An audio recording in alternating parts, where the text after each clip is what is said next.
and denies them full autonomy and full equality with men. That was the idea in the lecture to which you referred. The two strands, equality and autonomy, both figure in the full portrayal. Do you agree or disagree? Well, I think then Judge Ginsburg felt at greater liberty to discuss that precisely for the reason you noted, that she'd given a lecture on the subject. Those are issues that come up again and again before the court, and consistent with what I understand the approach to have been of other nominees, I don't think I should express a view on that. I'd like to move on.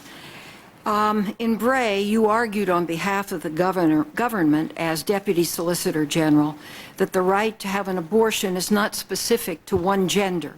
Specifically, your brief stated, quote, "Unlike the condition of being pregnant, the right to have an abortion is not a fact that is specific to one gender," end quote. In your oral argument, you went on to make this point by comparing Operation Rescue's attempts to prevent a woman from exercising her privacy right to make decisions about her pregnancy to an ecologist's efforts to block an Indian tribe from using their exclusive fishing rights. Do you think that's an appropriate analogy? Well, Senator, it was a position and an argument that the administration made that was accepted by the Supreme Court by a vote of 6-3. The underlying point was that under the statute at issue in Bray, the Ku Klux Klan Act, required under the Supreme Court's precedents that people engaged in the challenged activity must be motivated by a discriminatory animus. Obviously, under the Ku Klux Klan Act, the classic case, racial hostility. And the issue was, are people opposed, in the Bray case, opposed to abortion, opposed to women? And the determination of the court was that no, that there are people who are opposed to abortion, and that does not constitute opposition or discriminatory animus against women, and therefore that the Ku Klux Klan Act didn't apply. Many other provisions obviously apply in a case of abortion protester violence, including state law and other provisions of federal law. But the Supreme Court concluded 6-3 that there's no discriminatory animus based on opposition to abortion. Thank you. I'd like to move to another subject because my time is moving on. And that's what's been happening in the court in the last 10 years. As I mentioned, for 60 years, the court didn't strike down a single federal law for exceeding congressional power under the Commerce Clause. Yet, in the last decade, the court's reinterpretation of the Commerce Clause has been used to strike down more than 36 cases. The court's future decisions will determine whether the Congress will be able to take necessary action to stop child pornography, combat violent crime, ensure child support payments, prevent discrimination, improve our schools, and protect our environment. My question is, do you agree with the direction in which the Supreme Court has moved in more narrowly interpreting congressional authority to enact laws under the Commerce Clause? Well, of course, I've tried to avoid saying whether I agree or disagree with particular cases, but I would point out in this area in particular, I think it's very important to look at the most recent case, which is the Raich case, the medical marijuana case, because the argument there was that these two decisions that you're talking about that were the first in the 60 years, Lopez and Morrison. The argument there was based on Lopez and Morrison, Congress lacks the power in this area. And what the Supreme Court said in the Raich case, which I think is very important, it said there are a lot more precedents on the Commerce Clause besides Lopez and Morrison.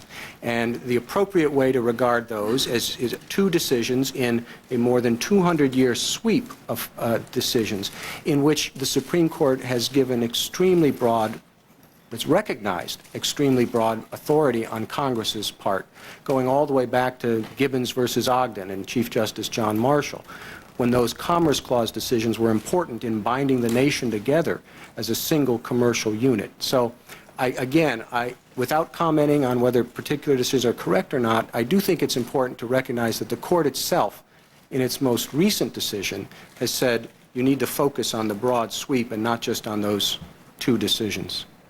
Let me move to the case of the hapless toad, known more commonly as Rancho Viejo versus Norton. Do you believe there's a basis for sustaining the Endangered Species Act other than the Commerce Clause? Well, the opinion I wrote in there noted that the panel decision that I thought should be reheard en banc looked at one ground for under the Commerce Clause, and the concluding paragraph, in my opinion, said that we ought to rehear the case to look at other grounds that were also under the Commerce Clause, but they were not the particular prong of the Commerce Clause analysis that the panel opinion had relied on.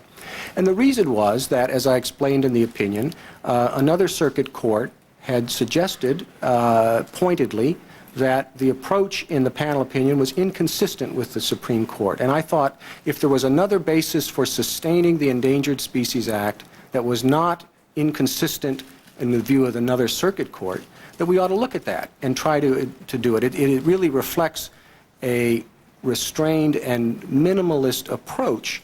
If there's a ground that doesn't cause another circuit court to say, you're violating the Supreme Court precedents, we ought to look at that and see if we can rest That's the point I'm trying to get at, is you're saying that the fact that the toad was almost only found in California means that it was an impermissible use of the Endangered Species Act.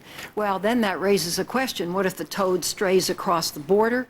Or what if the toad, this is the last remaining toad? Right. But the one point I would emphasize is my opinion did not conclude that there was no authority under the Commerce Clause in just that situation. There was another dissenting opinion that was filed by another judge who said this violates the Commerce Clause. I did not join that opinion.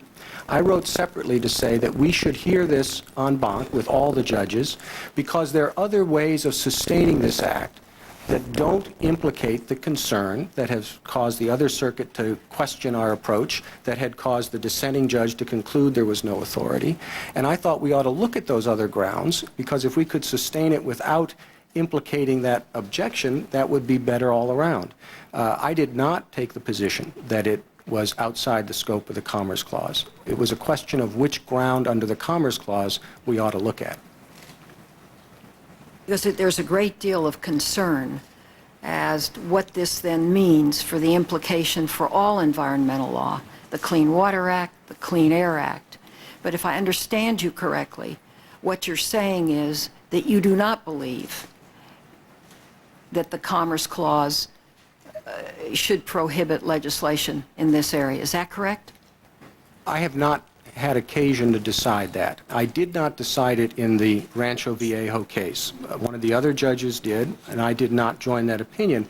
What I said is we should consider these other grounds. Now, I didn't have the opportunity, because there was a dissent from rehearing, to consider those other grounds. Those other grounds were what other courts, the Fifth Circuit in the GDF case, had used to sustain application of the Endangered Species Act in the cases that came before them. They didn't get into the question of whether you look at the regulated activity, the building, or the actual what was prohibited, the taking of the toad. They analyzed the protection of the endangered species as implicating a commercial activity. And that allowed them to sustain the act without regard to whether it had an interstate effect itself. Thank you very much. I'd like to ask a question or two on church and state.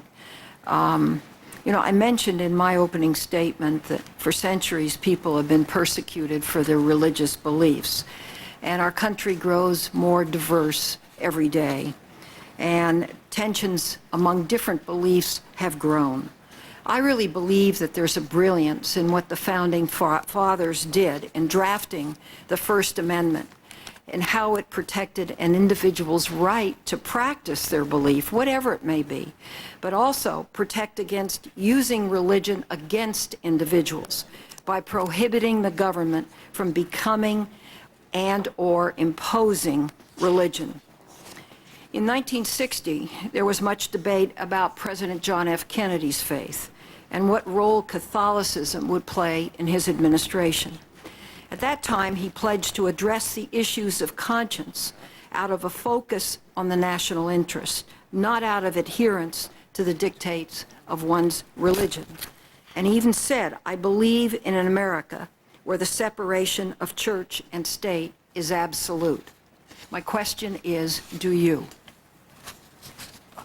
Senator, I think the reason we have the two clauses in the Constitution and the First Amendment reflects the framers' experience. Many of them, or their immediate ancestors, were fleeing religious persecution. They were fleeing established churches. And it makes perfect sense to put those two provisions together: no establishment of religion and guaranteeing free exercise. That reflected the framers' experience. You can't answer my question, yes or no? Well, I don't know what you mean by absolute separation of church and state. For example, recently in the Ten Commandments case, the court upheld a monument on the Texas Capitol grounds that had the Ten Commandments in it. They struck down the posting of the Ten Commandments in a Kentucky courthouse. Is it correct to call the monument on the Texas Capitol grounds with the Ten Commandments, is that an absolute separation, or is that an accommodation of a particular monument along with others that 5 of the justices found was consistent with the First Amendment? So I don't know what that means when you say absolute separation. I do know this, that my faith and my religious beliefs do not play a role in judging. When it comes to judging, I look to the law books and always have. I don't look to the Bible or any other religious source. It has been reported that during your meeting with Senator Wyden, while discussing end-of-life issues, you cited the dissent of Justice Brandeis in Olmstead. I'd like to quote from it. "The makers of our Constitution undertook to secure conditions favorable to the pursuit of happiness. They recognized the significance of man's spiritual nature, of his feelings, and of his intellect. They knew that only a part of the pain, pleasure, and satisfactions of life are to be found in material things. They sought to protect Americans in their beliefs, their thoughts, their emotions, and their sensations. They conferred, as against the government, the right to be left alone, the most comprehensive of rights, and the right most valued by civilized men.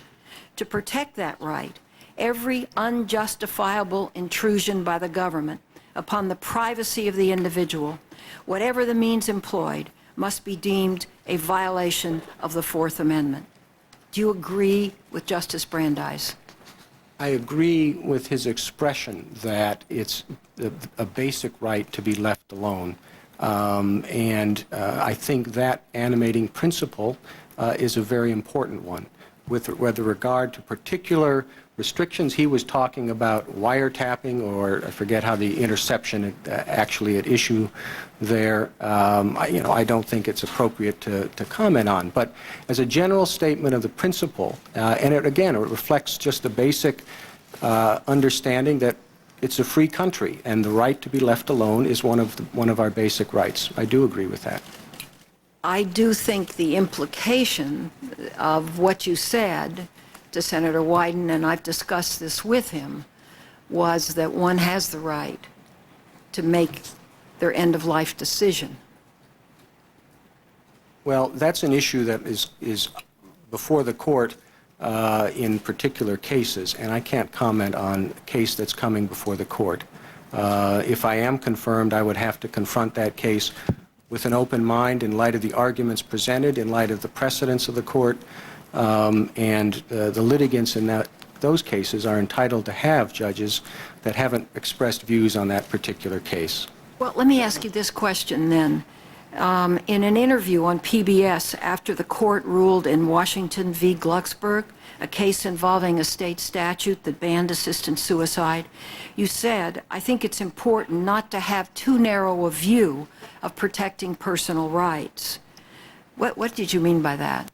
Well, I went on to explain that the right, anytime there's an assertion of a right, there's quite often an assertion of a contrary right. I think it was similar to the point Senator Kyle was making earlier, that, for example, if you're asserting a right against government regulation, then the right of the people to regulate through their elected representatives that's being struck down, that right is being restricted. So it's usually not it's often not. We can view that there's a right on one side and there's nothing on the other side. There's often an assertion of a right on the other side. And what the courts have to do is make sure they provide a level playing field in which people disputing the impact of the Constitution on whose right prevails have judges who will decide that case according to the rule of law and not according to whether they think one right should prevail or another. But do you believe then that the federal court should become involved in end-of-life decisions? Well, Senator, that is exactly one of the questions that's before the court, and I can't answer that in the abstract. I have to answer that on the basis of the parties' arguments, on the basis of the record in the case, and the basis of the precedents. An abstract opinion that would prejudge that case would be inappropriate for a nominee to express. Let me ask it another way. Do you believe that the courts should have a limited role in that situation? I think courts have a limited role in general, and that is that they only interpret the law. They don't make the law. They don't shape the policy. Now, the application of that basic principle, which is very important to me, in a particular case, is obviously something that has to wait for the litigation of that case, the arguments in that case, the arguments of the lawyers about whether it's consistent with the precedents or inconsistent with the precedents. But the basic principle that courts should not be shaping public policy, that's for the legislators, is a fundamental principle with which I agree. Thank you, Mr. Chairman. Thank you. Thank you, Senator. Thank you, Senator Feinstein. Since I announced the break at 4:15, I've been advised that there was a vote at 4:30. So Senator Sessions has graciously agreed to split his 30-minute round, 15 minutes, and then we'll go vote. So we'll now turn to Senator Sessions for 15 minutes, and we'll break at that time and take a 15-minute break to go vote. Thank you very much, Mr. Chairman. I guess this microphone is working. Judge Roberts, I want to congratulate you on your excellent testimony.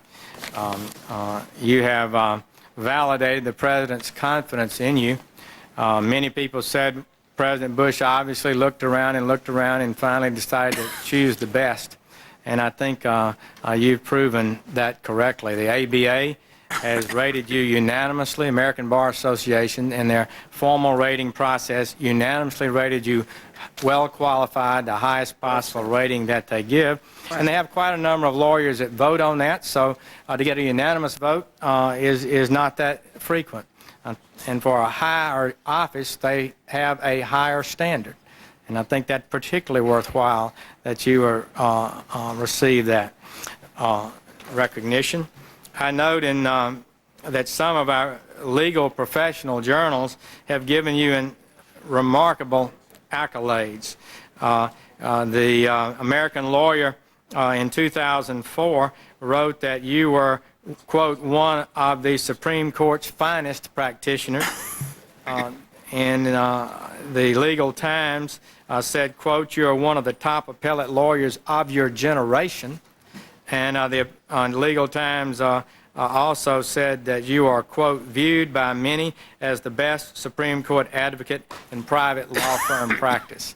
Those are high praise, and I think today we've seen why people would think that of you. I also would offer for the record, Mr. Chairman, a letter from former Democratic Attorney General Bill Baxley from Alabama. He prosecuted the first prosecution of the church bombing cases in Birmingham successfully. He is a lifelong Democrat, as he notes, an elected member of the State Democratic Executive Committee. Without objection, it was made a part of the record. He said this, Senator, I know Judge Roberts well. I have entrusted 3 important appellate matters to him. In each instance, I met with him and engaged him in extensive conversation upon a wide range of topics. Because he is a man of such remarkable intellectual brilliance, I sought him out upon private as well as professional topics, enjoyed more than one meal with him, and was, each time, overwhelmed not only by his intelligence, but also his innate sense of fairness, by his sensitivity to every aspect and angle of consideration of every issue addressed by him, and by his somber sense of decency and justice. A somber sense of decency and justice. I think pretty good phrase. My love of my country surpasses politics, Mr. Baxley says. It compels me to support Judge Roberts in every possible way in order that justice might most effectively prevail in the United States Supreme Court. I am confident in the ability of Judge Roberts to fairly and without any agenda of any kind address each legal issue which comes before him. I am equally confident of his ability to lead the Supreme Court in an administrative capacity. I have no doubt that the diverse opinions of each associate justice sitting on the United States Supreme Court will receive greater deference and consideration under his leadership than under any other Chief Justice with whom they have ever served. This wise and circumspect man deserves this office. So I think we have seen a great bipartisan recognition of your capabilities, and the respect that you have reaches broadly. I also would recall Judge Roberts said in my opening statement, I suggested that the pattern around here is to take out old statements and memorandum and bring them up out of context. Not very surprising. High praise for John Roberts from Senator Jeff Sessions, a Republican of Alabama. He's going on and on, praising the Supreme Court nominee in very, very glowing terms. We fully anticipated that. What was somewhat I think was somewhat surprising, and Jeff Greenfield and Jeff Toobin, let me bring you into this.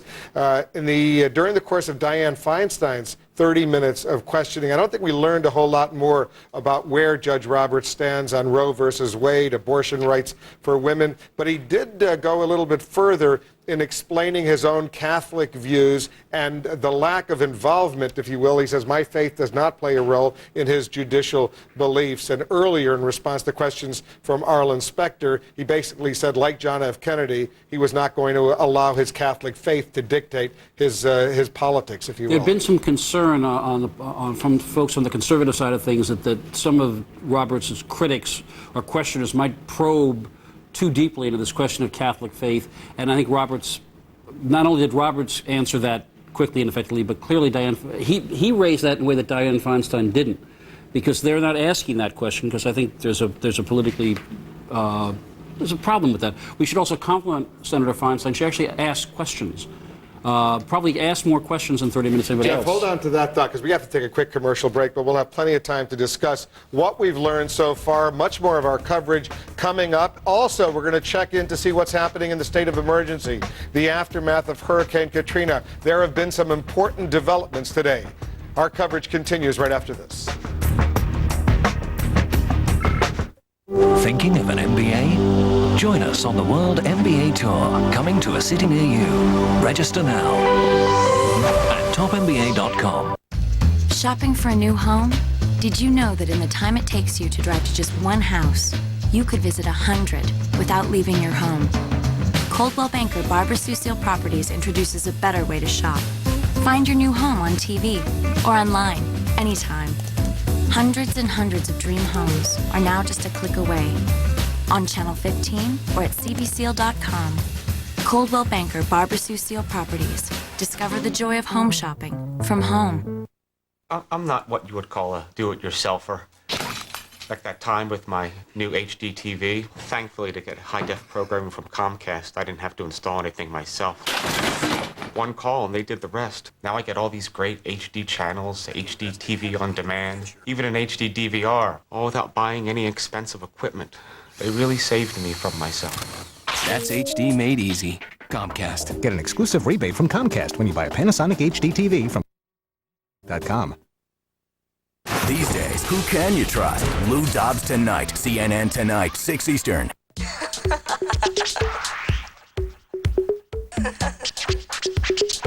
Do you want me?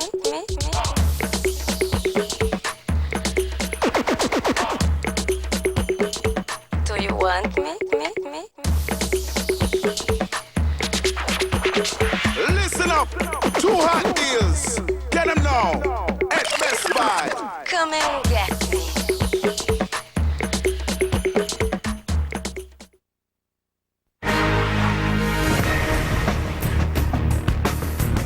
I'm Wolf Blitzer here in the Situation Room. Much more of our coverage of John Roberts' confirmation hearings before the Senate Judiciary Committee. That's coming up, but there have been other developments in the aftermath of Hurricane Katrina. Mission critical. Here are some of those latest developments in the disaster zone. Surprising word today from the mayor of New Orleans, Ray Nagin, now saying he'll reopen parts of the city for business next week if water quality tests come back with good results, and that is expected. The city's airport is already open again, taking its first commercial flight since the hurricane.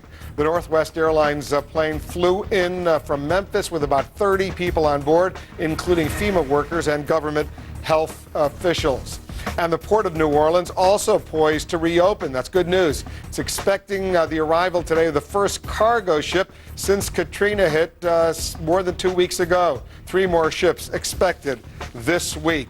And more developments, the death toll. Right now, the death toll, 512 people in 5 states. That's the latest number we're getting. There's also word that 11 evacuees died before being moved out of southeast Louisiana. A coroner says most were elderly or seriously ill. As the cleanup continues, there are a growing number of accidents, 148 injuries. In fact, 148 injuries according to health officials in the New Orleans area, including chainsaw injuries and carbon monoxide poisoning from generators. And the U.S. Postal Service, by the way, is reporting progress in finally getting the mail through to some of those evacuees. It says 82% of residents and businesses affected by Hurricane Katrina now have full delivery service. And more than 98,000 households have filed change of address forms. For the latest, let's go to the scene right now. CNN's Jeff Koinange. He's in New Orleans.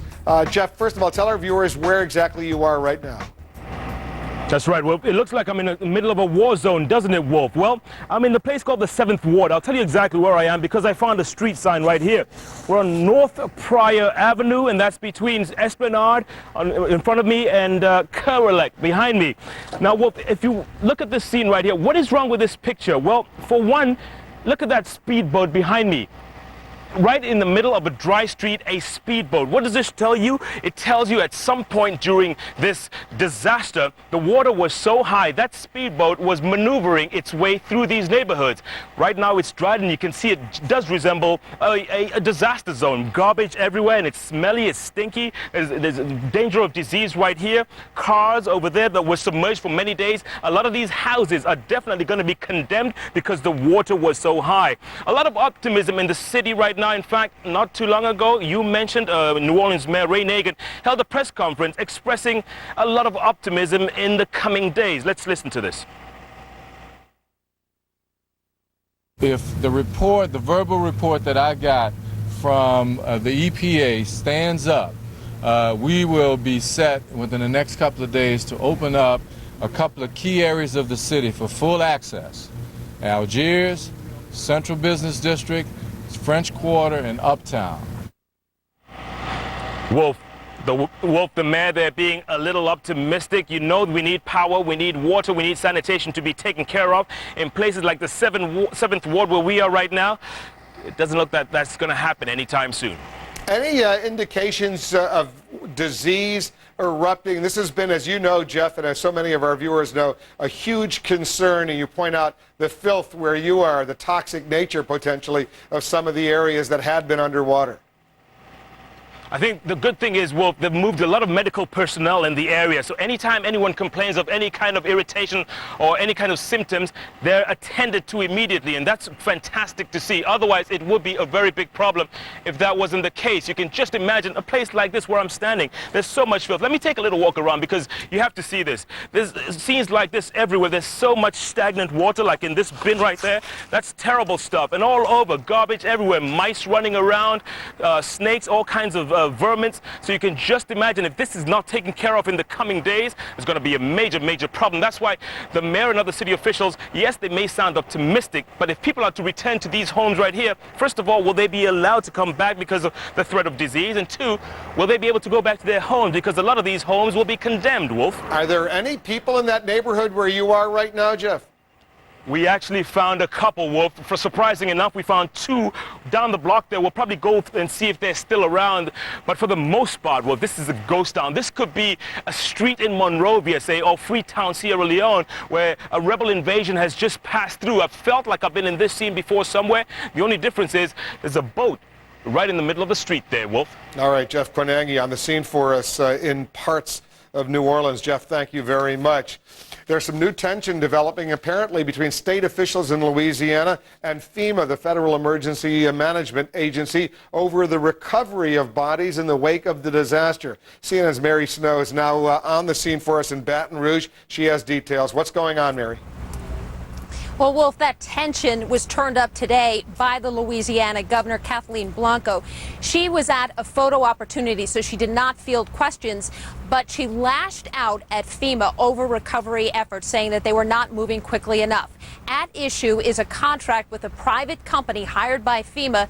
Its contract expires at midnight tonight. She says that she pleaded for contract resolution, that she spoke with the Homeland Security Secretary Michael Chertoff about this last week, and she says at this point nothing has happened, and in her words, she is angry and outraged.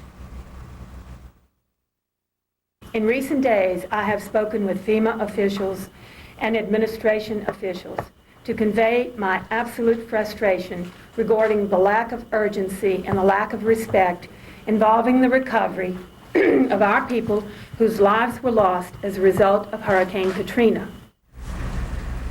Now, Blanco says that she has ordered the state to sign a contract with this company, Kenyon International. Some confusion, though, about exactly what was the problem. Also, this afternoon, the Department of Homeland Security saying that this contract with the state will effectively cut out all coordination with the federal government by this private company, and it says that it is a less sophisticated plan, less detailed, also less expensive. I called the company earlier today, and they declined comment on why they also did not want to renew a contract with the federal government. They said on Sunday they told FEMA that they were not interested in signing a contract that went any further than midnight tonight. So clearly some tension there between the state and federal government over this recovery process. Wolf? You just got to the region. You just got to Louisiana, Mary. You're in Baton Rouge, the state capital, where so many of the activities, local, state, federal, are being coordinated. Give our viewers a little sense, a little flavor. Is this a well coordinated operation right now, or does it seem sort of like a mess?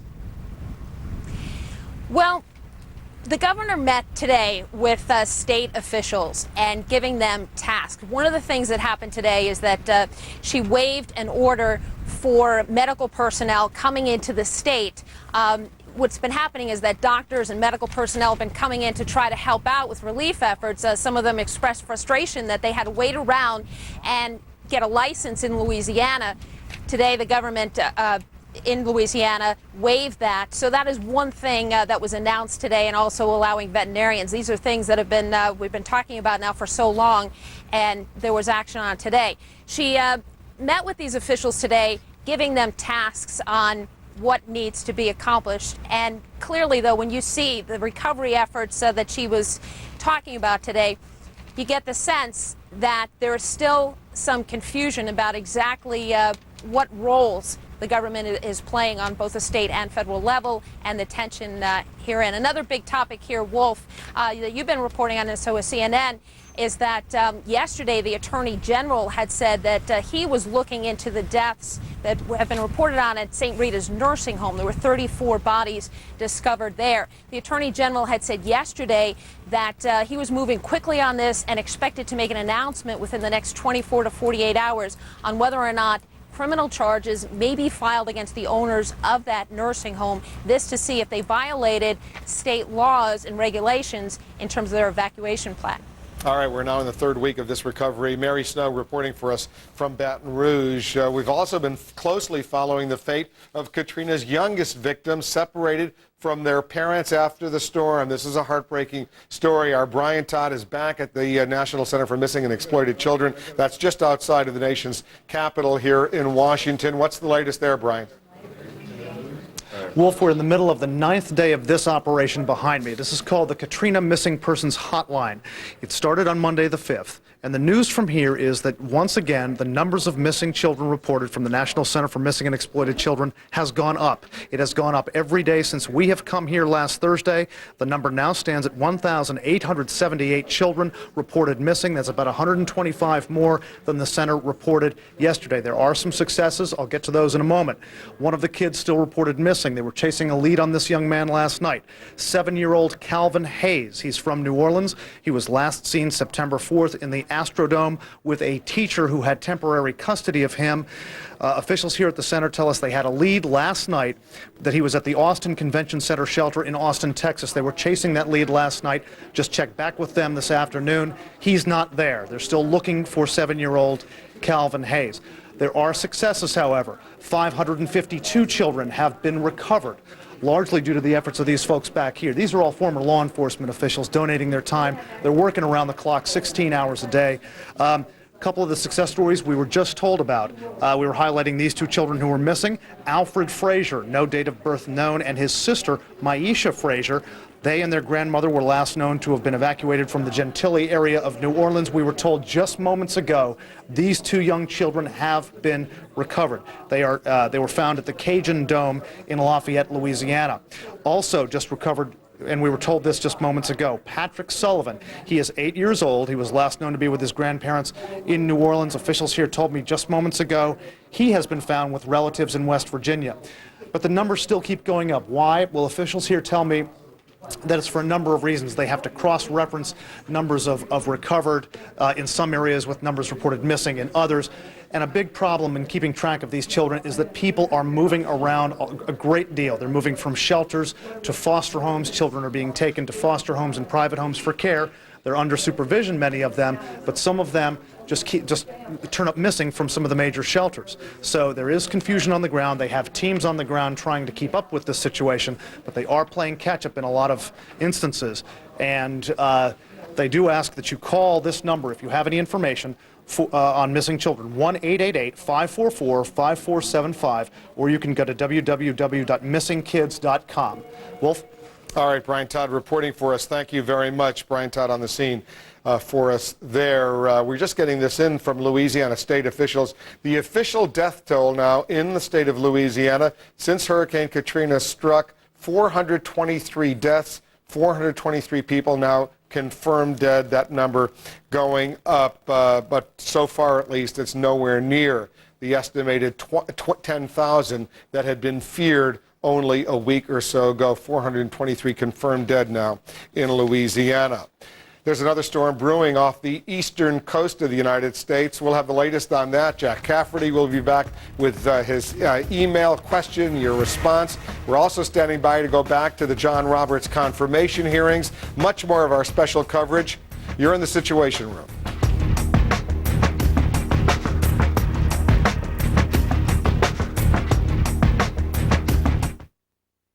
He teaches high school geography in Tucson. She's a mom, balancing work and what's for dinner. And this is Take On Orbitz, the game that pits other travel services against Orbitz.com. Today's contestants need a 4-star hotel in Manhattan near Central Park. Ready? Go.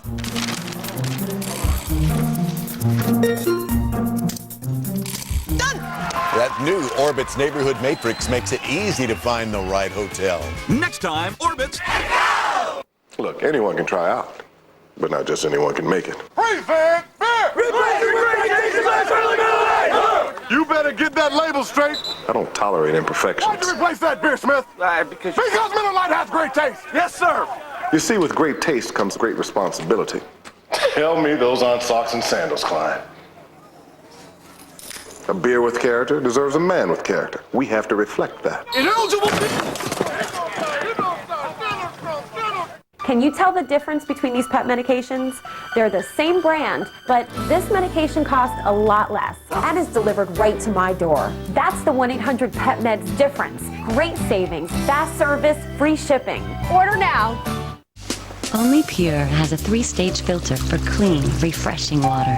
Stage 1 filters sediment. Stage 2 reduces contaminants like lead, pesticides, cysts, and chlorine taste. And Stage 3 filters over minerals. So the only thing you'll notice is the great taste. Pure is available in faucet mounts and pitchers for under $50. Also look for Pure inside select Delta faucets and Whirlpool refrigerators. Pure water filters. Your water should be pure. Let's go, girls. Go places this weekend at 50% off. Rent Friday to Monday, 50% off. Pick Enterprise. We'll pick you up.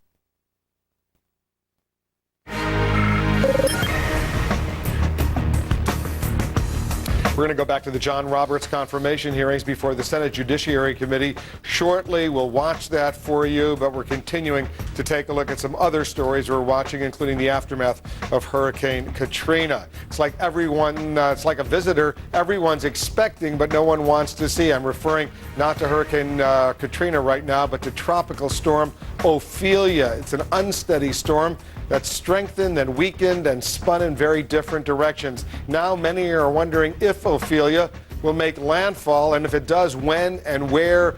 Will it hit hard or not so hard? Let's bring in our CNN meteorologist, Jackie Jarris. She's trying to follow Ophelia. It's a little confusing, Jackie, but what's the latest forecast? Well, the latest is it's still a tropical storm. This is the 5 o'clock advisory in my hand that literally just came off of my printer.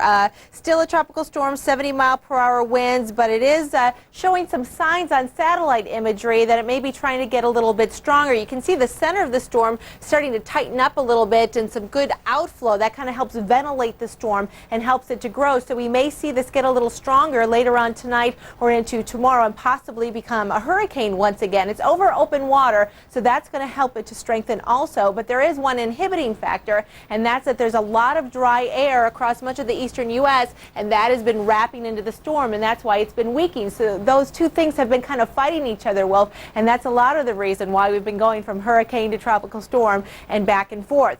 Holding steady at this time, though, as a TS, 70-mile-per-hour winds is about 110 miles now to the south of Wilmington, North Carolina. These outer bands have been hitting the coast of both the Carolinas throughout much of the day today. In fact, the first ones really made their way onshore just about 24 hours ago. We'll show you some of the heaviest bands that have been pushing in around Myrtle Beach in particular, even Charleston getting some light sprinkles here. We're also looking at some heavy rain farther up to the north and to the Wilmington area, and then just some spotty light rain showers as we head into northern parts of North Carolina. The winds are starting to come in also. We've had a few strong gusts. Edisto Bowie reporting 64-mile-per-hour wind gusts. Folly Beach at 44. Charleston itself 40-mile-an-hour wind gusts. We had 29 in Wilmington, and we'll watch those to continue to go up throughout the night here as the tropical storm force winds extend out about 160 miles from the center of the storm. So those are certainly brushing many of the coastal areas already. This is the latest forecast track, and as I eyeball this here, Wolf, our graphics automatically update. So this is the brand new track.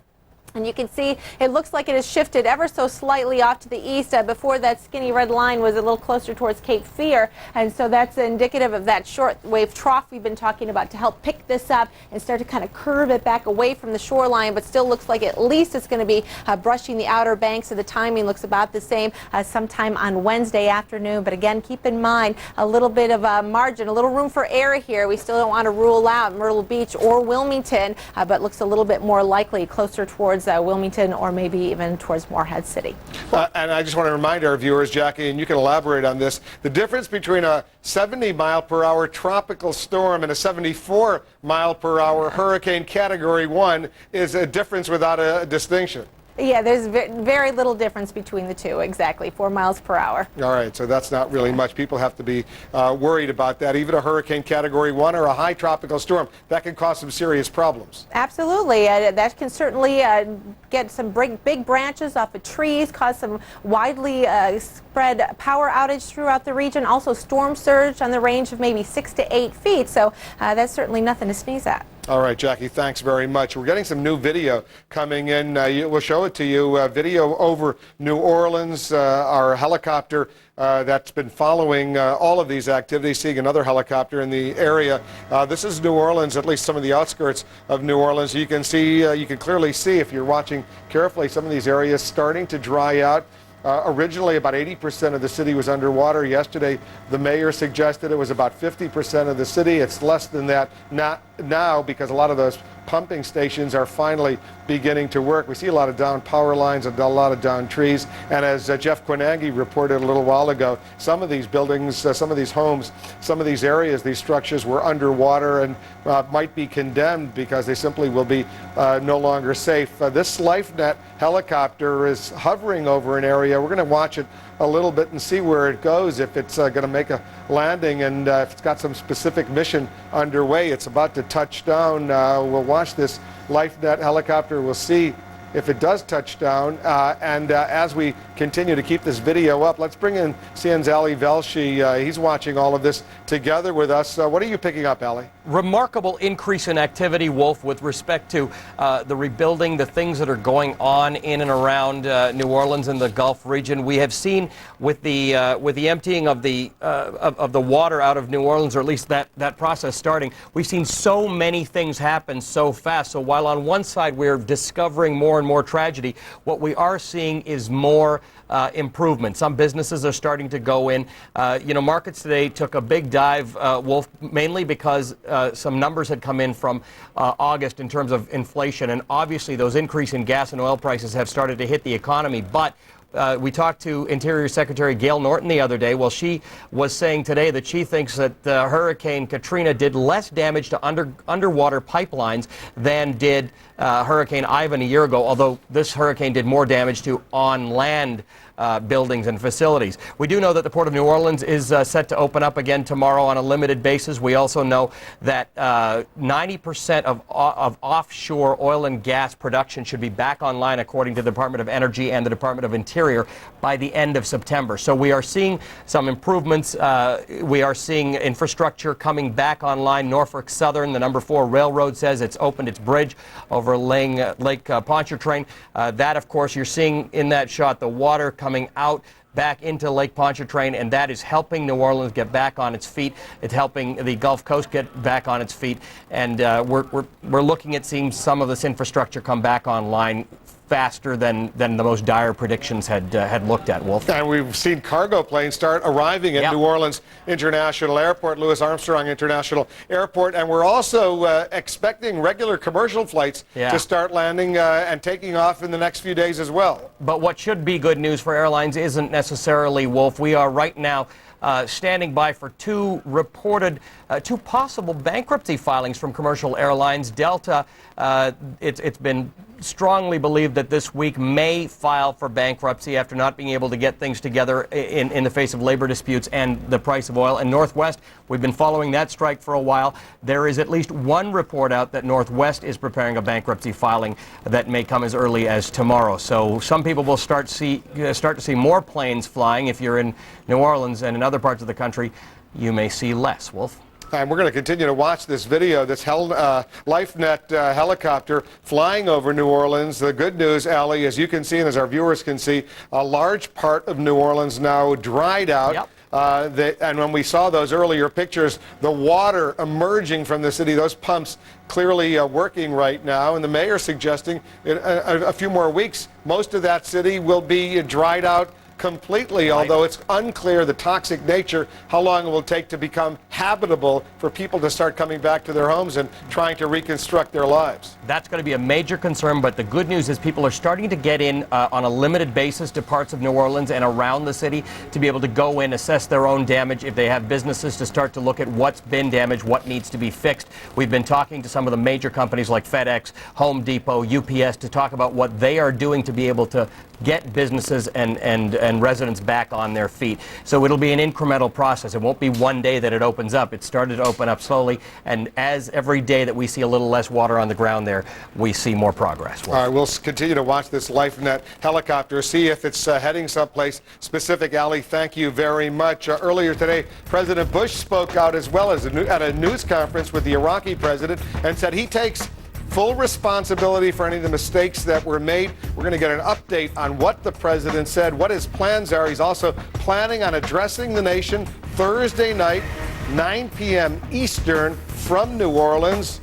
We'll go to the White House. We'll update you on that. We're also watching other developments, including the John Roberts confirmation hearings. Jack Cafferty standing by with your email. We'll take a quick break. We're in the Situation Room. CNN Tomorrow on American Morning. Katrina, the survivors, the heroes, the work ahead. On the ground and around the region, get the first real news and pictures from overnight. American Morning. CNN Tomorrow starts 7 Eastern.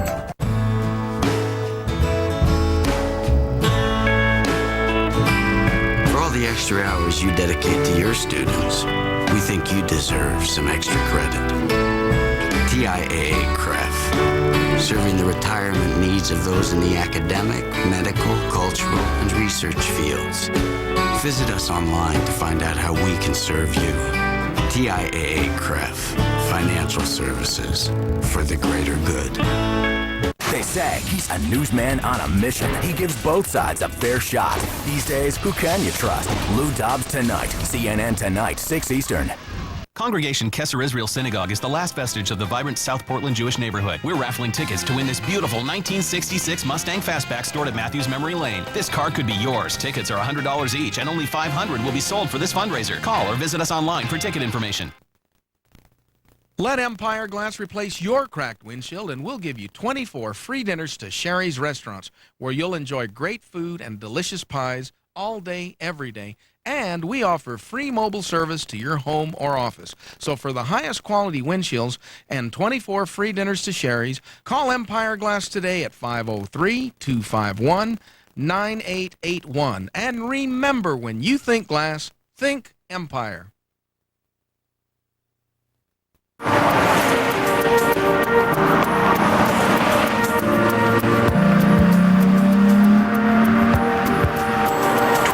alloy wheels, intelligent all-wheel drive, bird view DVD navigation, a rear view monitor. No matter how you equip the Infiniti FX, it's impossible to ignore the FX from Infiniti. Why has AudioSource been the #1 specialty car audio and security store in Clark County the last 10 years? Outstanding customer service, highest quality installation, and the absolute lowest prices. AudioSource truly has the best deals on the best car audio brands all in one location. Free installation with any purchase of Alpine, Clarion, Pioneer, or Kenwood CD players with sale prices as low as $129. Pioneer and Clarion amps starting at just $99. For the guaranteed lowest prices on all car audio, security, and accessories, visit AudioSource on Highway 99 in Hazeldale. Congregation Kesser Israel Synagogue is the last vestige of the vibrant South Portland Jewish neighborhood. We're raffling tickets to win this beautiful 1966 Mustang Fastback stored at Matthews Memory Lane. This car could be yours. Tickets are $100 each, and only 500 will be sold for this fundraiser. Call or visit us online for ticket information. For 25 years, this is CNN.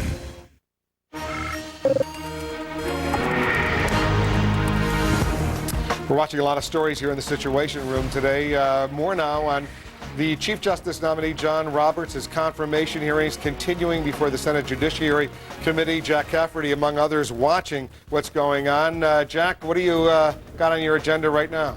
Well, a couple of hours ago, we asked the viewers to put themselves on the Judiciary Committee and to think about what questions they might ask Judge Roberts if they were participating in the hearings. Carl in Florida says, I think the question that's most pressing is one that won't be asked. What does he think the role of the judiciary is evolving into, and why do you want the job? Lawrence in Chicago, the question I'd ask Judge Roberts is, how do you reconcile the issue of discrimination against gays and lesbians regarding same-sex marriage rights and the 14th Amendment of the Constitution, equal protection under the law? Sharon writes, how would you have voted in Bush v. Gore, and why would you have voted that way? It's a legitimate question because, pursuant to the category of the opinion, it cannot be cited as precedent in any other case. Thus, no prejudice can arise from a full response to the inquiry. It goes to the judge's philosophy of federalism, states' rights, comity, and the role of the court in political matters. Gail in California, Judge Roberts, how would you react if your daughter were in need of the services protected under Roe v. Wade? Bob in Illinois, how do you feel about the attempts of certain legislative leaders to circumvent the rulings of the various courts involved in the Terry Schiavo case? Do you agree with them? How, as a judge, would you have ruled in the Schiavo case? And P. writes, do you or have you ever smoked a Cuban cigar? Those are all good, pretty good questions. Most of them, at least. All right, Jack, stand by. We're going to get back to you. The hearing is now in recess, by the way. They're taking a break. We're watching the room, though, in the Senate Hard Office Building. We'll go back there when the hearings resume. We're going to take a quick break. Much more of our special coverage, including an update on what's happening in New Orleans and the Gulf Coast right after this.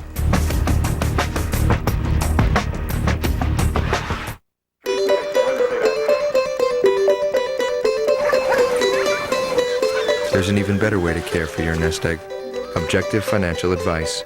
A.G. Edwards. For 118 years, fully invested in our clients. Covering grays has never been easier. Your Excellence Cream has this professional root applicator in every box, so you can easily comb grays away and get beautiful, even color from root to tip. Excellence Cream from L'Oreal. What will they think of next? How many days is 3 weeks? 21. Won't you miss your room? A little bit. Won't you miss Rocky? You know what I'm gonna miss the most? What? This face.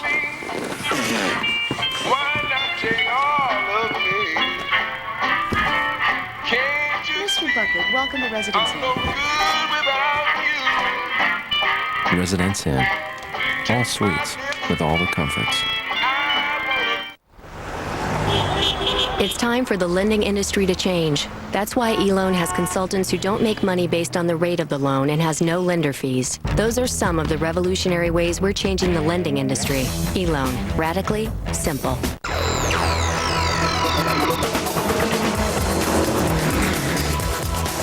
Howdy, Quattro.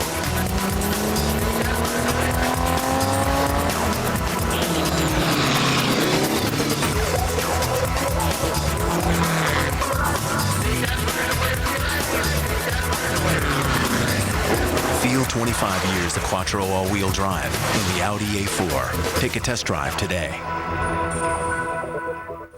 Smart Balance Buttery Spread cooks, spreads, and tastes like real butter without the cholesterol and high saturated fat. And Smart Balance just received another Best Taste Award. So for real butter taste and the right balance, enjoy Smart Balance.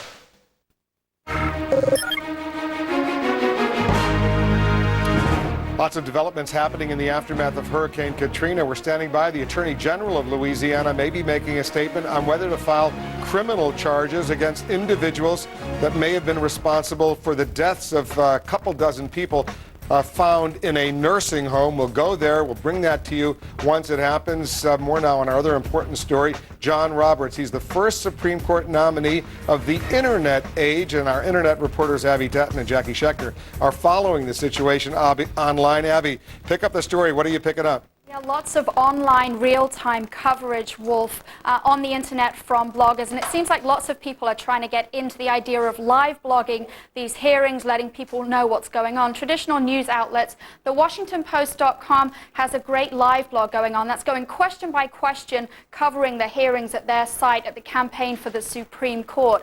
Also a senator, Senator Patrick Leahy of Vermont, he has a Heard at the Hearing section of his website where his staff is analyzing and posting what all the questions and answers that are coming out of these hearings. But also well-established bloggers are offering their commentary and analysis. The National Review Online, the conservative site that has a whole host of different blogs there. At the corner, that's one of them that's following it. Kate O'Byrne has been following Judge Roberts and how he's doing, saying that he is quick-witted, he is unflappable. A very high rating there, but she's looking ahead, setting the bar as her post, saying that he is setting an extremely high standard for the next nominee. Obviously, there's more than one vacancy right now on the Supreme Court. More from the established bloggers. This is SCOTUSblog.com, run by a law firm, Goldstein & Howe, that looks at Supreme Court cases. They've been live blogging minute by minute all day, and they were interesting to see what they were talking about Senator Joe Biden earlier on and his exchange with Judge Roberts. It was going on round about noon before the lunch break. Now, he had a long question, took him a few minutes there to get to his question for the nominee, and they were going minute by minute through this, saying at 12:21, still no question. At 12:23, at some point, the Gang of 14 will decide this is an improper filibuster. There is plenty online about Biden at this hour. He clearly stole the show, whether that's a good thing or a bad thing in terms of the way he was speaking.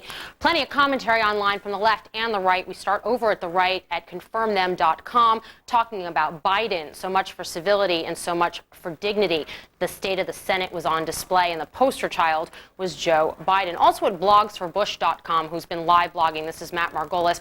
Live blogging, we should tell you, by the way, is minute by minute following this, sometimes just posting the facts, sometimes posting commentary as well. At Blogs for Bush, talking about Biden, he's really coming across as a jerk. Then an updated prediction that none of the Dems on the Judiciary Committee are going to vote for Roberts, based specifically on the way that they are acting during these hearings. Over on the left, wanted to give you Michael in New York from AmericaBlog.com. Michael, talking about the fact that the Dems are doing exactly what they need to be doing, guys like Biden and Kennedy, that we don't know very much about Roberts. And every time we talk about the Reagan administration and the fact that he had written opinions during that time, he says that they weren't his opinions. They were opinions of his bosses. Well, we don't know anything about this guy. Michael's saying we can draw zero assumptions about his personal views. That's why we have to push. Over at mydd.com, also on the left, this is Chris Bowers, who is also live blogging, again, minute by minute. There are 700 plus decisions for Ginsburg. She had a record. He's got to answer the questions because he has almost no history. Wolf, they say, how are we supposed to know anything? There is plenty of commentary online from the left and the right, but we will say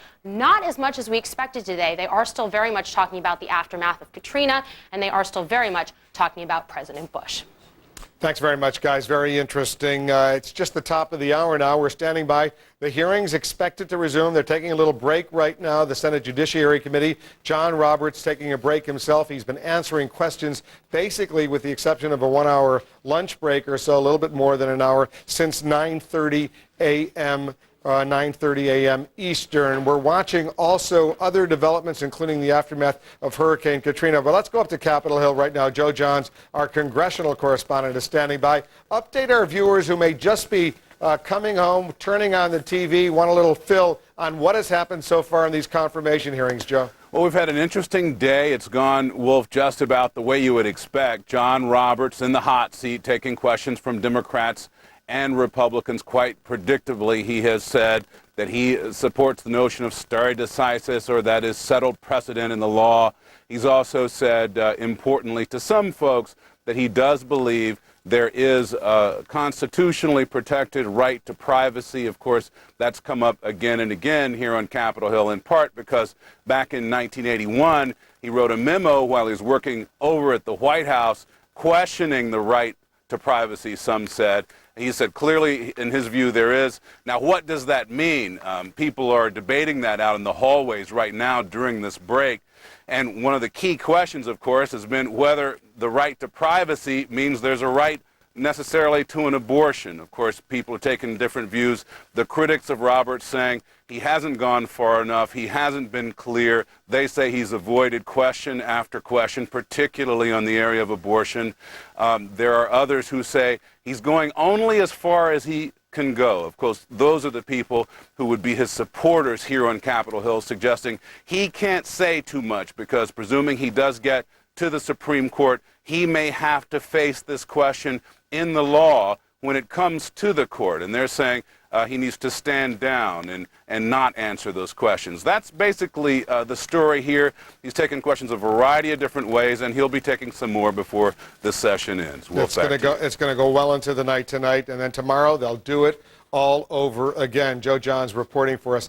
Thanks very much. We're going to go back to the Senate Judiciary Committee once those hearings resume. They're in a recess. They're in a break right now. And once it resumes, we'll go back there live. The other important story we're following, the aftermath of Hurricane Katrina. Earlier today over at the White House, the president met with Iraq's President Jalal Talabani. In the course of their joint news conference, Mr. Bush was asked about the federal response to what happened in the immediate aftermath of Hurricane Katrina. Listen to what Mr. Bush said. Katrina exposed serious problems in our response capability at all levels of government. And to the extent that the federal government didn't fully do its job right, I take responsibility. I want to know what went right and what went wrong. That's the first time the president made that statement. He's scheduled now to address the nation on Hurricane Katrina Thursday night, 9 p.m. Eastern. I'll be down in Louisiana. CNN, of course, will have live coverage of that. Our Tom Foreman is here. We're getting new video. Look at this video, Tom, coming in. Clearly, certain parts of New Orleans remain underwater. These troops going down in a little motorboat, presumably looking to help individuals, find individuals who need help, and the more grim task of looking for bodies. At least right now, it seems never ending, but it will end at some point. Yeah, and I think one of the important things, Wolf, as we look at this video is really you can see more of the orderly fashion in which it's happening now. That early rush for the first 5, 6, 7 days of just rushing to try to get people out seems to be brought under a little bit of control. And pictures like this one are becoming important. I want to go to the map and show you why. If we look on the satellite image, bringing sandbags in to help fill up those holes in the levees. Exactly, and this is working because if you look as we zoom into New Orleans here, areas of New Orleans, this is the river down here, right down in this area is the Superdome, all of those things that you've known so well throughout this coverage, French Quarter Superdome. All of this area in here, not long ago, was very wet. I'll zoom all the way in. Remember, right around the Superdome in this area, around all of these high-rises that we're talking about, we had a lot of standing water. And that water now, by and large, appears to be gone. So all of this downtown area where you have all of the big buildings, they were surrounded with water in here. You couldn't even get from the Superdome to the convention center over here. Now that has largely dried out. Just as importantly, to the north of that, all of these neighborhoods, the mid-city areas, all the way out to the lake, all of this was soaked with water. Now, much of the area we're flying over now is dry or nearly dry. The closer you get to the lake, you start getting into more of the neighborhoods that are still underwater, but not as much as they had before. So a systematic approach has been achieved here. I do want to point something else about the levees, though. It's been very interesting. Times-Picayune is asking a question that a lot of officials are asking down there now, That's local the main newspaper in New Orleans. A terrific newspaper. They're asking a question. Why did some of these flood walls break the way that they did? It's a mystery that's occurring in the middle of all of this. As you know, there's a lot of investigations going on into many things. Some of these were concrete flood walls that broke and helped flood areas like this. Some were pure levees, others were concrete flood walls, and they're not sure why that's going to happen. Look again on the right there. Some of the drier areas we're talking about, some where the water has dropped enough or there hasn't been as much water. Important changes. It is getting better there, lifting a lot of spirits. The last thing you mentioned, Wolf, is something we talked about the other day. We talked about the deaths at the nursing homes south of town. These bags are about to drop, these sandbags. They bring them over the area. You see the water beginning to gust, and they're trying to fill those holes in there. Then they'll cover them up. This has been going on now for almost 2 weeks, about 10 days or so, and it clearly does make a difference. But you can see that flood wall. You can see that levee where it simply broke. Look at this. Right, and all of this, that's exactly what we're talking about. The concrete wall right there on the right, you can just barely see a part of it. That's what they're asking the question about. Why did those break? Because some of those were man-made devices designed specifically to resist this kind of impact by water. There have been theories about barges cutting loose, hitting them and breaking them out. But the important thing is, as stability comes to this area through efforts like this, as the water goes out, as we noticed just a minute ago, what you're seeing more of is what we talked about the other day. This is New Orleans. Remember we talked about that nursing home where the tragic deaths occurred. That's down south of New Orleans, down here in this area, down around this bend of the river, right in this area. We said a few days ago, and now it's coming quite true. Now that these areas are being stabilized and they can move a little more reasonably, they're starting the process of investigating why the levees collapsed, why flood walls collapsed, and why people like those in the nursing home wound up being left there, and whether or not anybody was at fault beyond what the storm did. Many, many, many things to be investigated, and that, along with the recovery, is going to take many months. And there's also some suggestion that the water went over the flood walls and just with the wind and whatever was surging that water was just simply too much for the system that had existed. No question that that happened to some degree, and that is a major cause of levee collapse. In flood walls, one of the questions is, though, why did some of them break in the middle as opposed to somehow breaking and toppling over this way? That's what has people puzzling over whether or not they had ships or boats, I should say boats, not ships in this area, boats or barges that cut loose and that somehow became projectiles on the water and slammed into those flood walls and broke them open. All right, we'll continue to watch this new video coming in. We're also standing by. We expect the Louisiana Attorney General to be making a statement shortly on whether he's going to go ahead and file criminal charges in connection with the St. Rita's nursing home, where they found more than a couple dozen bodies, whether there was criminal activity that could have been responsible for those dead people. We'll monitor that. We're also standing by for the resumption of the Senate Judiciary Committee confirmation hearings of Judge John Roberts to become the next Chief Justice of the United States. We got a busy day here, and we'll be right back.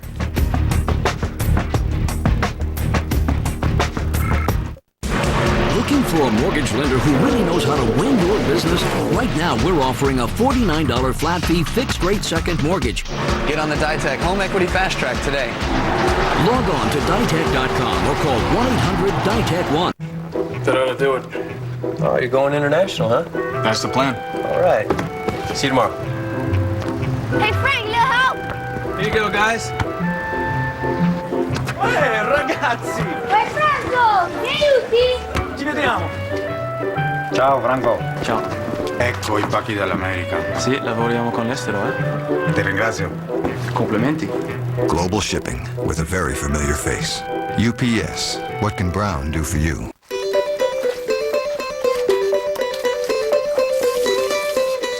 There's an even better way to care for your nest egg. Objective financial advice. A.G. Edwards. For 118 years, fully invested in our clients. The new 2006 trucks from Mitsubishi Fuso. So productive, so comfortable, so dependable that every 2006 Mitsubishi Fuso carries a 5-year, 175,000-mile powertrain warranty or a 5-year, 250,000-mile powertrain warranty. So, if you want the best medium-duty truck with the best warranty for your business, see your Mitsubishi Fuso dealer. Dell has great deals on PCs waiting for you now. Get this Dimension desktop with an Intel Celeron processor for the amazingly low price of $299. Plus, get a free printer. Notebooks start at $499 after mail-in rebate. And get up to $400 off select Dell systems. Get more out of now. Dell PCs use Intel Celeron processors.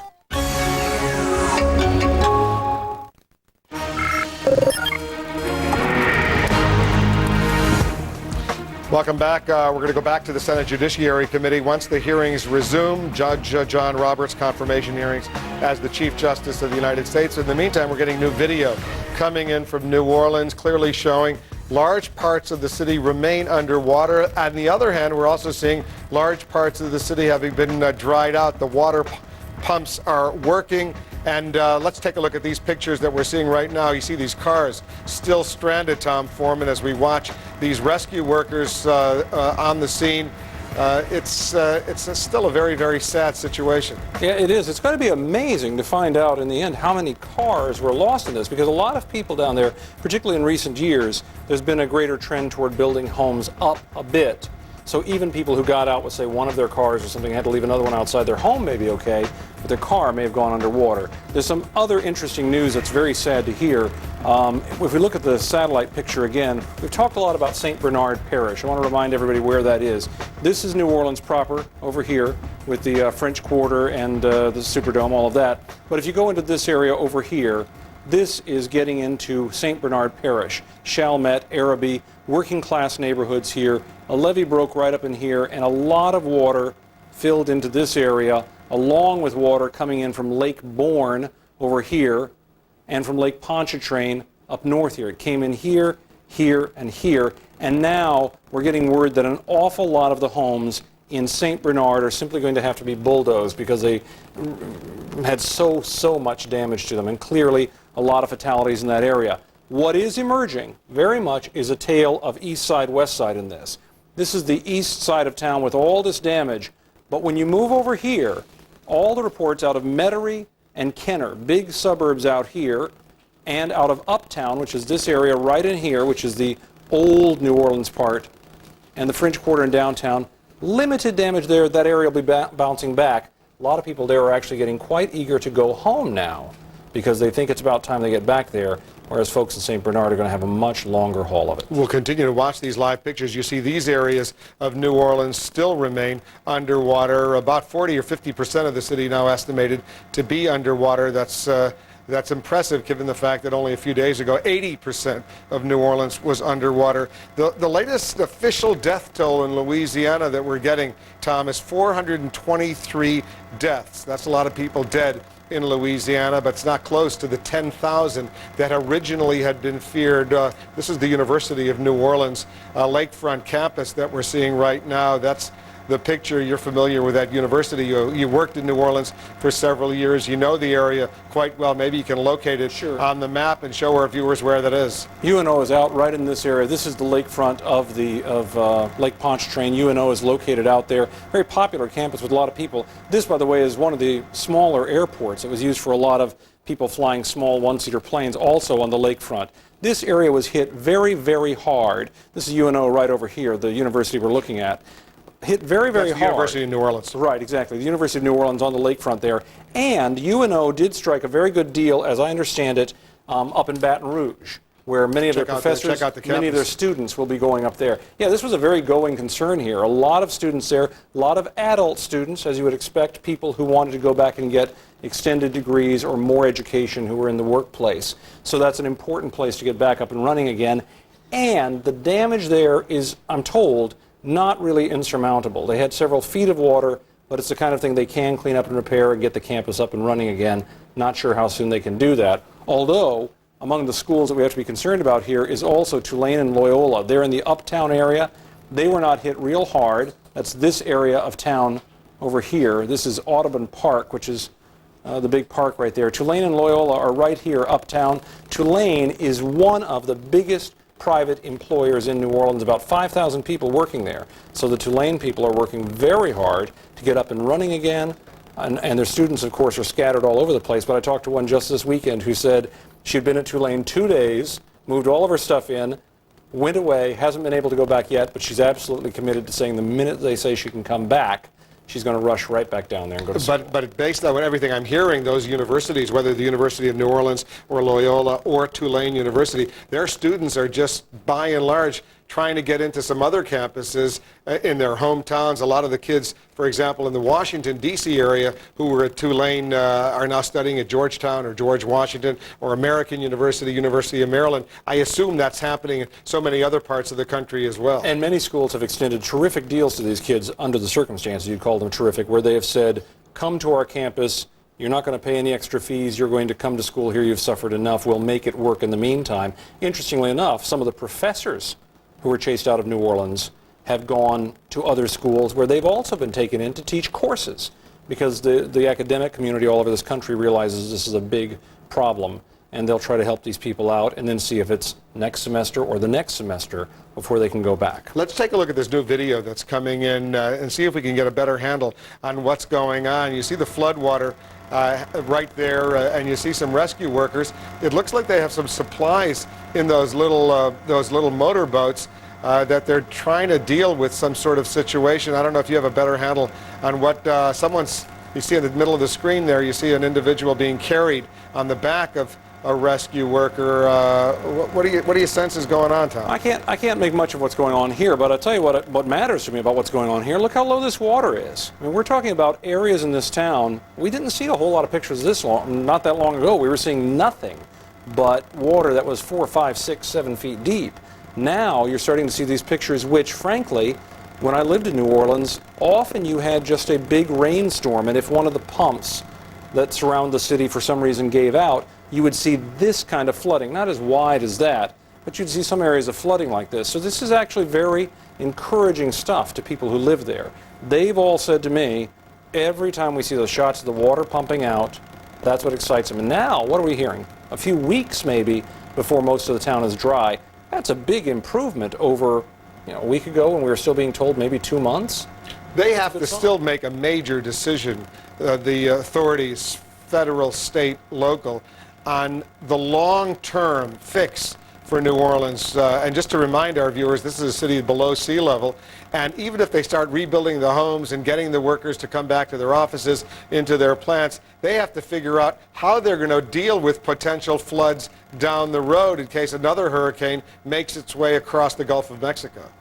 And I'm not sure, Wolf, in the grand scheme of things, what can be done about that other than massive rebuilding of the levees, and considerably higher than they were. That kind of project is not going to be accomplished in 6 months. That's going to involve years, many, many millions of dollars, and some luck. Because while that's happening, you don't want another storm to come up and hit the city and undo all of the work that's being done. But you've got a big area when you look at this town. Look at how many neighborhoods we've seen in the course of this. huge area with a lot of water running through canals and bayous and rivers and marshlands nearby, all of which has to be addressed.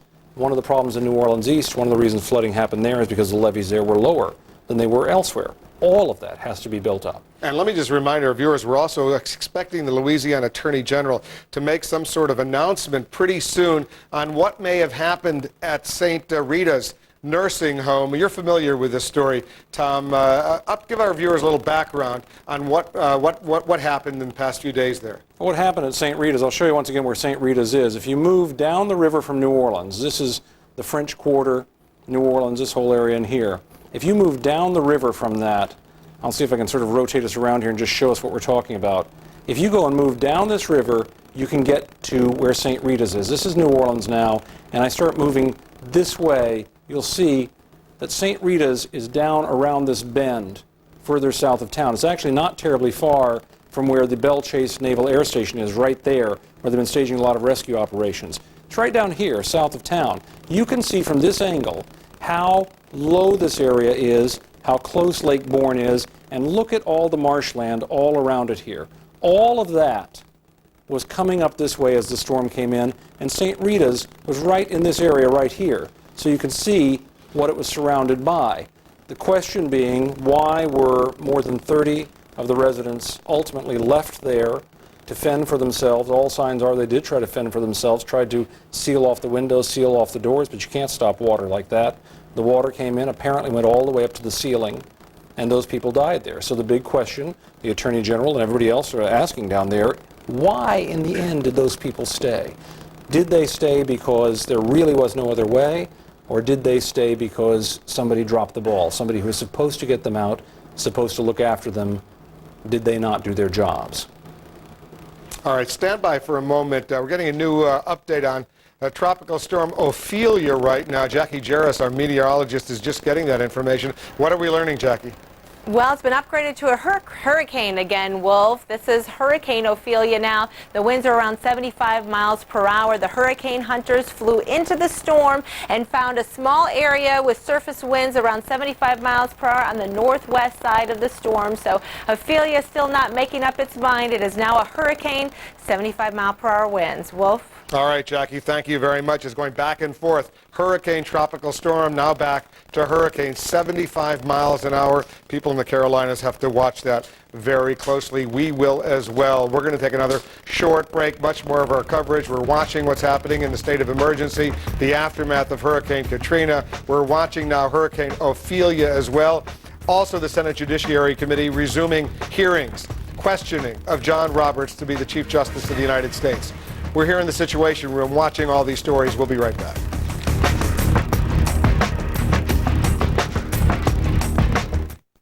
In Katrina's aftermath, more Americans say CNN is where they got the story. More than any other network.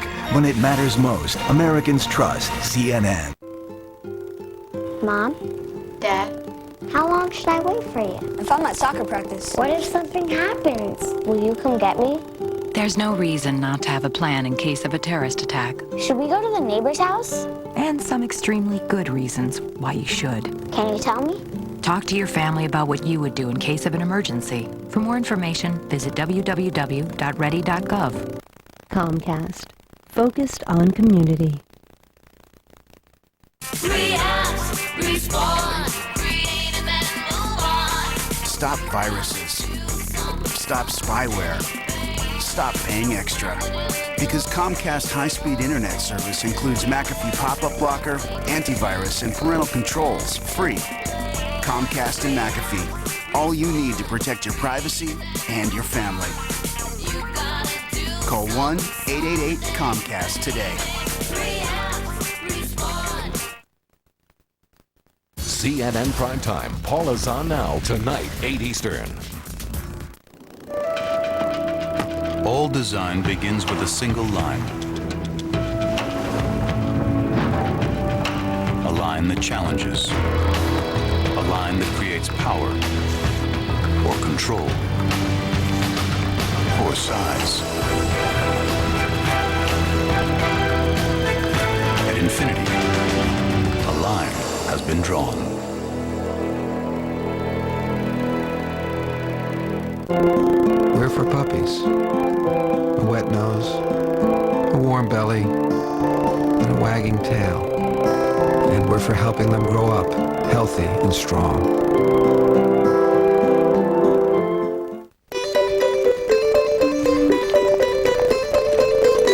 Objective financial advice. It's right for any nest egg, regardless of size. A.G. Edwards. For 118 years, fully invested in our clients.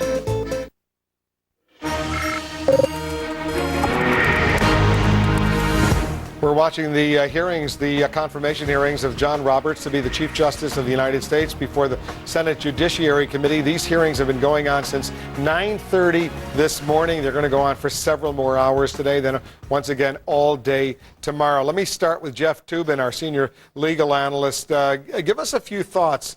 What struck you today as significant? I think, as always with the court, abortion politics is at the center of people's concerns. Right off the bat, Arlen Specter asked about Roe v. Wade and about the right to privacy. And John Roberts, somewhat surprisingly, at least to me, quickly and rather enthusiastically embraced the concept of a right to privacy in the Constitution, said it's been interpreted that way for 80 years in the Supreme Court. He did not necessarily say that it extends to include a woman's right to choose abortion. Explain to our viewers who are not that intimately familiar with the nuances here why that should be surprising that he supports a person's right to privacy. Conservatives in legal circles have said for a long time the words right to privacy don't exist in the United States Constitution. They aren't there, so there is no reason to interpret a right to privacy, so there is no way to find a right to a woman to choose abortion. And the significance is that the position he took today could be different than some of the other current members of the Supreme Court. Robert Bork was defeated in 1987 in large part because he said there was no right to privacy in the Constitution. Antonin Scalia and Clarence Thomas, to a certain extent William Rehnquist, have made their judicial careers saying there is no right to privacy in the Constitution. So Roberts appears to be staking out a position somewhat to their left. So let me bring Jeff Greenfield in. So if moderates are looking for some hopeful signs about John Roberts, this presumably would be one. Yes. But here's where I'm a little bit more hesitant. The key to this is that this began in 1965 when the court said to Connecticut, you can't ban married people from using contraceptives. Two of the judges on the Supreme Court said this is a stupid law, but we can't find anything in the Constitution that would prohibit it. We can't find this right of privacy. But in '73, the court said this right of privacy protects a woman's right to an abortion. And a year and a half ago, the court said this right to privacy means a state can't punish heterosexual or homosexual sodomy. And Justice Scalia, in an incendiary dissent, I think it's fair to say, said, you know what? If this is your definition of what the Constitution protects, it also mandates gay marriage, more or less, and it bars all laws based on moral disapproval, including prostitution, and he listed a whole bunch. So that for a lot of conservatives, judicial conservatives, the idea of a right of privacy has led to the creation, in their view, of rights that you can't really find in the Constitution. Mr. Toobin and others might see what the future Justice Roberts said today as a hint about Roe v. Wade. I thought he was much more careful to talk about the right of privacy in a way a little different from what the more liberal justices have done. The other issue that came up, whether some of the issues, including Roe versus Wade, the abortion decision, may be settled, may already be a settled matter, and he did stake out a position on that. He was pretty forthcoming on that. Again, starting with the questioning of Arlen Specter first thing in the morning, Specter made the point Roe v. Wade has been reaffirmed by the Supreme Court 38 times. He brought out a big chart to that effect. And he said, you believe in precedent, don't you? Doesn't this tell you that Roe is settled precedent and should be affirmed? And Roberts, again, did not go that far as to say, well, it's settled and I'm not going to disturb it. But he did rather enthusiastically say, precedent is very important. And even if you disagree with the underlying decision, sometimes, not always, sometimes it's important to have stability in the law, have people's settled expectations met. So precedent is a very important factor. The nominee, John Roberts, is 50 years old. He's a Harvard Law School graduate. He's now being questioned by Senator Russ Feingold, who's 52 years old. Both, by the way, went to Harvard Law School at the same time. The senator questioning John Roberts right now. Touched upon an area in which I cannot comment. That case is still pending. It's pending before the Supreme Court. Under the judicial canons of ethics, Canon 3A6, I'm not supposed to comment publicly in any way about a case that's still pending. I'm not asking you to comment on the case. I'm asking you why you think somebody who I represent would care enough about this issue that they would say this should be a disqualifier. In other words, characterize what is the issue in the case that would make somebody that concerned that they would make such a statement? Well, the issue involves the same sort of issues that you began the discussion with, the question of civil liberties in wartime. And certainly I understand people having strong views on that particular question, but whether the decision on the merits was correctly resolved or not, or anything about it, I'm just absolutely prohibited from talking about it by those judicial canons. There's even an advisory opinion that explains that canon applies to a Senate confirmation hearing. So my ethical obligation not to comment publicly on a case that's still pending prevents me from saying anything more. Of course, I respect your judgment on these matters, but I believe that it's important that a nominee indicate a sense of why people in this country might have some anxiety at this point about the difficult events that have occurred since September 11th and how it creates a climate sometimes of fear, in particular fear of government. All right, we're going to take a quick break from this hearing. I want to go to Baton Rouge, Louisiana. The Attorney General of Louisiana making a statement on that St. Rita's nursing home case where several dozen bodies were found. We're still going through this process. We've asked for family, workers, witnesses to come forward. As part of the initial press release that we released maybe a week or so ago, some people did come forward and we're still bound in. On recovery and arrival at the nursing home, we recovered 34 bodies. Now, there's some discrepancy between, was there 32, but we do have 34 bodies in the process of trying to be identified. Those other bodies could be family members.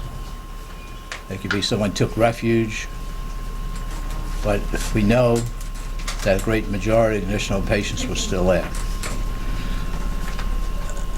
Because of all of these facts, and I'm not at liberty this time to go into everything that we know, we prepared an arrest warrant that was signed by a judge in St. Bernard Parish. We talked to their lawyer, and today they have turned themselves in and are currently incarcerated while awaiting whatever bond procedures will happen at the East Baton Rouge Parish Jail. They're charged with 34 counts of involuntary homicide. Now, this does not mean they're guilty. Obviously, everybody around knows that that's a charge. A person's only guilty after a trial of the facts. Part of the problem, we feel we have criminal negligence, where they did not follow the standard of care that a reasonable person would follow in a similar circumstance. Because of these facts, we have presented the arrest warrant to the judge. Judge read the arrest warrant and felt that we had alleged enough facts that we could proceed to the next step, which is the arrest of these people. I'd like to send out a message as a hospitalist that some people died in. We're going to investigate that also, and that happened in the city of New Orleans, okay? The duty that the state owes to the people is to preserve and protect their life. When you, as a son, a daughter, granddaughter, grandson, aunt, uncle, sister, brother, put someone in a nursing home or in a hospital, you expect them to receive reasonable care, to care for their life, and provide for their medical needs. When you accept that patient, you have a duty and a standard of care to provide to these people. In this case, we felt it was not done. The determination that will be by a court of law, as it should be.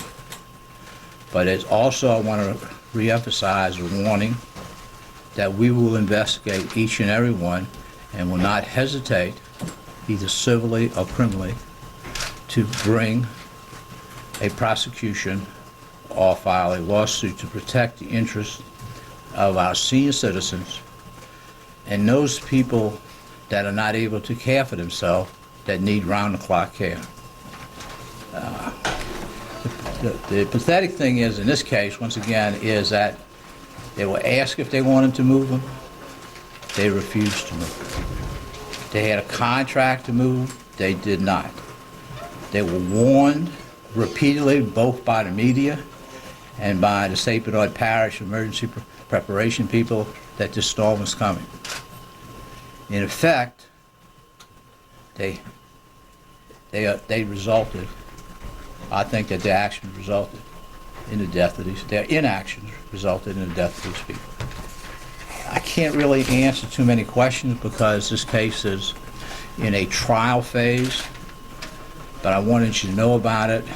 I wanted also for you to sort of spread the word that in any other hospital or nursing home or care facility that we have where people feel that there's some problems, we will investigate and take the necessary and appropriate action to protect the patient and to safeguard the family members to feel that they're getting the type of care that their parents or their loved ones or their friends getting the type of care that's needed. I'll try to answer any questions. Charlie, what's the max they can face on the charges? I actually did not look at it. I guess Chip Coulter from my office will tell you that. This case has disturbed me so much. I mean, my father just died in May this year. He was 93 years old. And I know the grieving I went through with that, and it's just really not over it. But to think that those family members are people that could be safe. I mean, they may have undergone some hardship and they may be stressed, but they would be safe. And it was a great possibility they'd be alive today. So I really didn't look at those normal things that you say, you know, we're going to get them if we do anything like that, because that's not really the point. The point is, I feel a deep empathy, just as you would feel if that was your parent or your sister or brother that you couldn't take for, but you loved, and you put them someplace for safeguard. And so that is the reason why we did it. Do you know the people who perished? I'm sorry? The people who perished, were there anyone who survived in the nursing home, or did everyone? No, there's one case where a relative went to it and said the water came up all at once, and he grabbed a mattress, and he and his whether it was his father, grandfather, floated out and were rescued. So there were people that survived from that. We're sorting through that now because of the great difficulties of communication with St. Bernard Parish, their isolation. In point of fact, as a parish, St. Bernard Parish suffered worse than anybody else. I mean, Orleans Parish has all the news, and I'm from Orleans Parish, and you know, you can understand it. But we had potentially a whole parish that was wiped out. I mean, the parish president said the other day there's not a house that's inhabitable there. So there is also, they had a problem with one of the plants that was there. Was there other kind of contamination? So you have everybody in St. Bernard Parish is now displaced. I mean, that is really a truly tragic event for those men and women and children that lived there. About tenant health care, the other discovery there, I know you say you're investigating. All right, we're going to break away from this news conference. The Attorney General of Louisiana announcing two individuals, the owners of St. Rita's nursing home, charged 34 counts involuntary homicide, criminal negligence. Our Mary Snow is outside. She's in Baton Rouge, Louisiana right now. Mary, fill in our viewers on the background a little bit. Well, Wolf, the bodies had been discovered last week. And what the Attorney General had indicated in previous days is that what was holding up this investigation was the fact that they could not find the owners. The Attorney General's office had said on Friday that they had appealed to the owners to come forward, and then he made an indication yesterday that things were moving along, saying that both those owners turned themselves in this afternoon. A truly disturbing and horrifying find by searchers last week. And if you didn't hear the Attorney General say this, he also said that he is going to investigate the deaths at a New Orleans hospital. I believe there were 42 bodies discovered at that hospital. And he said if there are any other large amount of deaths at a healthcare facility, that they too will be investigated. Wolf? All right, Mary, thank you very much. Mary Snow's in Baton Rouge, Louisiana for us. Jeff Toobin is our senior legal analyst. Give our viewers a little sense of what that means: involuntary homicide, criminal negligence, 34 counts, specifically referring to the 34 bodies that have been retrieved from that St. Rita's nursing home. Every state has somewhat different laws regarding these kind of crimes. But the general idea here, when you hear the term negligence, is a lack of care, a lack of reasonable behavior on the part of the owners here. It is not murder. It is not intentionally killing these people, but it is not doing what the law requires, which, according to the government's charge, is so bad that it's a crime. And obviously the staggering number of deaths is something that would make this much worse, because you should certainly take a certain amount of care if you are responsible for 32 or 34 people. This is new video, by the way, that's coming in right now. Video you see behind me along the coast of New Orleans. You see a military, I believe that's a military vessel there. Maybe it's not, but what is that? Maybe it's a casino that just has been moved off the, this is Biloxi in Gulfport, Mississippi, along the Mississippi coast. That's one of those casinos, simply was rocked off of its base in that along that Mississippi coast. Jeff Greenfield, President's going to be delivering an address to the nation Thursday night from Louisiana, 9 p.m. Eastern. And today at that news conference, he announced that he's taking full responsibility. I take full responsibility, he says, for the mistakes that were made. How do you think that's going to play? I was thinking about this because there's a tradition when things go really bad for the people in charge to sometimes either do it or not. And I was thinking in past cases, after the Iran-Contra story, Ronald Reagan unusually said, I take responsibility for this. Unusual because a lot of times what politicians say is mistakes were made. And the way that's said passively leaves out the pronoun, I made mistakes. I remember in 1969, in a tough mayoral re-election campaign, John Lindsay of New York cut commercials where he used the phrase, that was a mistake, a way to acknowledge to people, look, I'm not going to try to pretend nothing bad happened. And I think part of the beginning of rehabilitating, if that's the right way to put it, the federal government's reputation and the administration's, is to flat out do this. You remember when Janet Reno stepped forward and said, I accept responsibility in the wake of the Waco disaster with 93 people were killed. She actually got points for that. Some people might have thought, well, maybe that meant she should resign.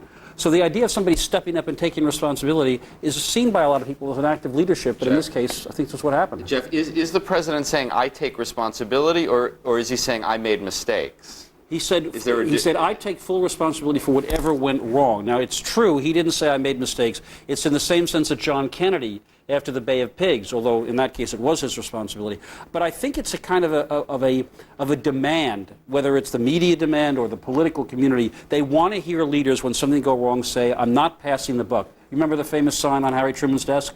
The buck stops here. I think that's what he was saying. All right, we're going to take another quick break. We're going to continue to watch this story, what's happening along the Gulf Coast. It's now Hurricane Ophelia off the coast of the Carolinas. No longer a tropical storm. It's been upgraded to a hurricane. We're watching that. We're also watching the John Roberts confirmation hearings. Lots going on. You're in the Situation Room.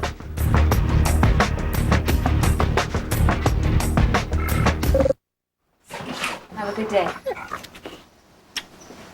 See you tonight. Okay.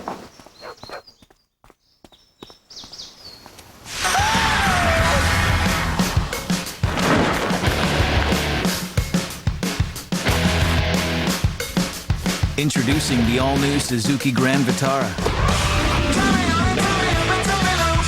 You want more out of life? We're giving you the green light. Go. They say he's a newsman on a mission. He gives both sides a fair shot. These days, who can you trust? Lou Dobbs tonight. CNN Tonight, 6 Eastern. Help! Oh, it's our Mercy, this Anthony. We're in an accident! I hit the west front on the highway in a hydroplane. I'm going to contact the police. Dispatch, this is OnStar. I'd like to report a vehicle accident with airbag deployment. Okay, are you injured? Yes! We're sending someone right out. Mom, it's okay, it's okay. The rescue guys are here. You guys are super. We appreciate that, man. Please know we're here whenever you need us. OnStar is available on over 50 GM models. To learn more, visit OnStar.com. What if everyone had the same extraordinary service as Northwest Community Credit Union?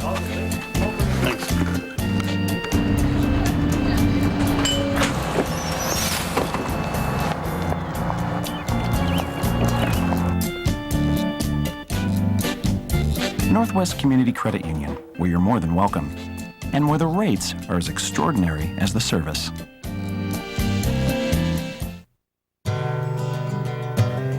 Parkinson's disease. Most people think it strikes just the elderly. But they are wrong. Someday it might affect your family. Someday it might affect you. But there is hope. To find out how you can help, call Parkinson's Resources of Oregon at 1-800-426-6806.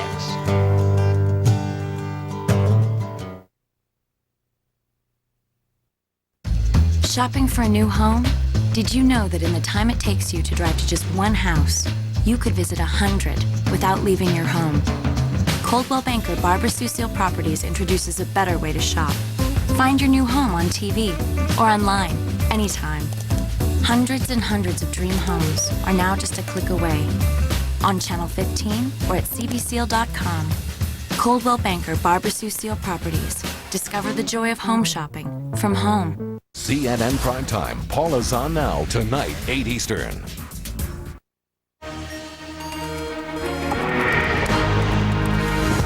Welcome back. Tropical storm Ophelia is now formally, officially Hurricane Ophelia. It's off the coast of the Carolinas.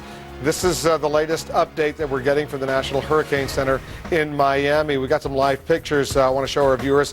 This is South Carolina. You can see the surf beginning to get going. And we're tracking Hurricane Ophelia right now. Just what the country doesn't need, another hurricane right now. Fortunately, relatively speaking, it's only a Category 1, about 75, 80 miles an hour, which is a low Category 1 hurricane. Now let's go back to the Senate Judiciary Committee. Senator Lindsey Graham of South Carolina, Republican, is asking questions of John Roberts. Let's listen in. I learned a great deal, yes. Okay.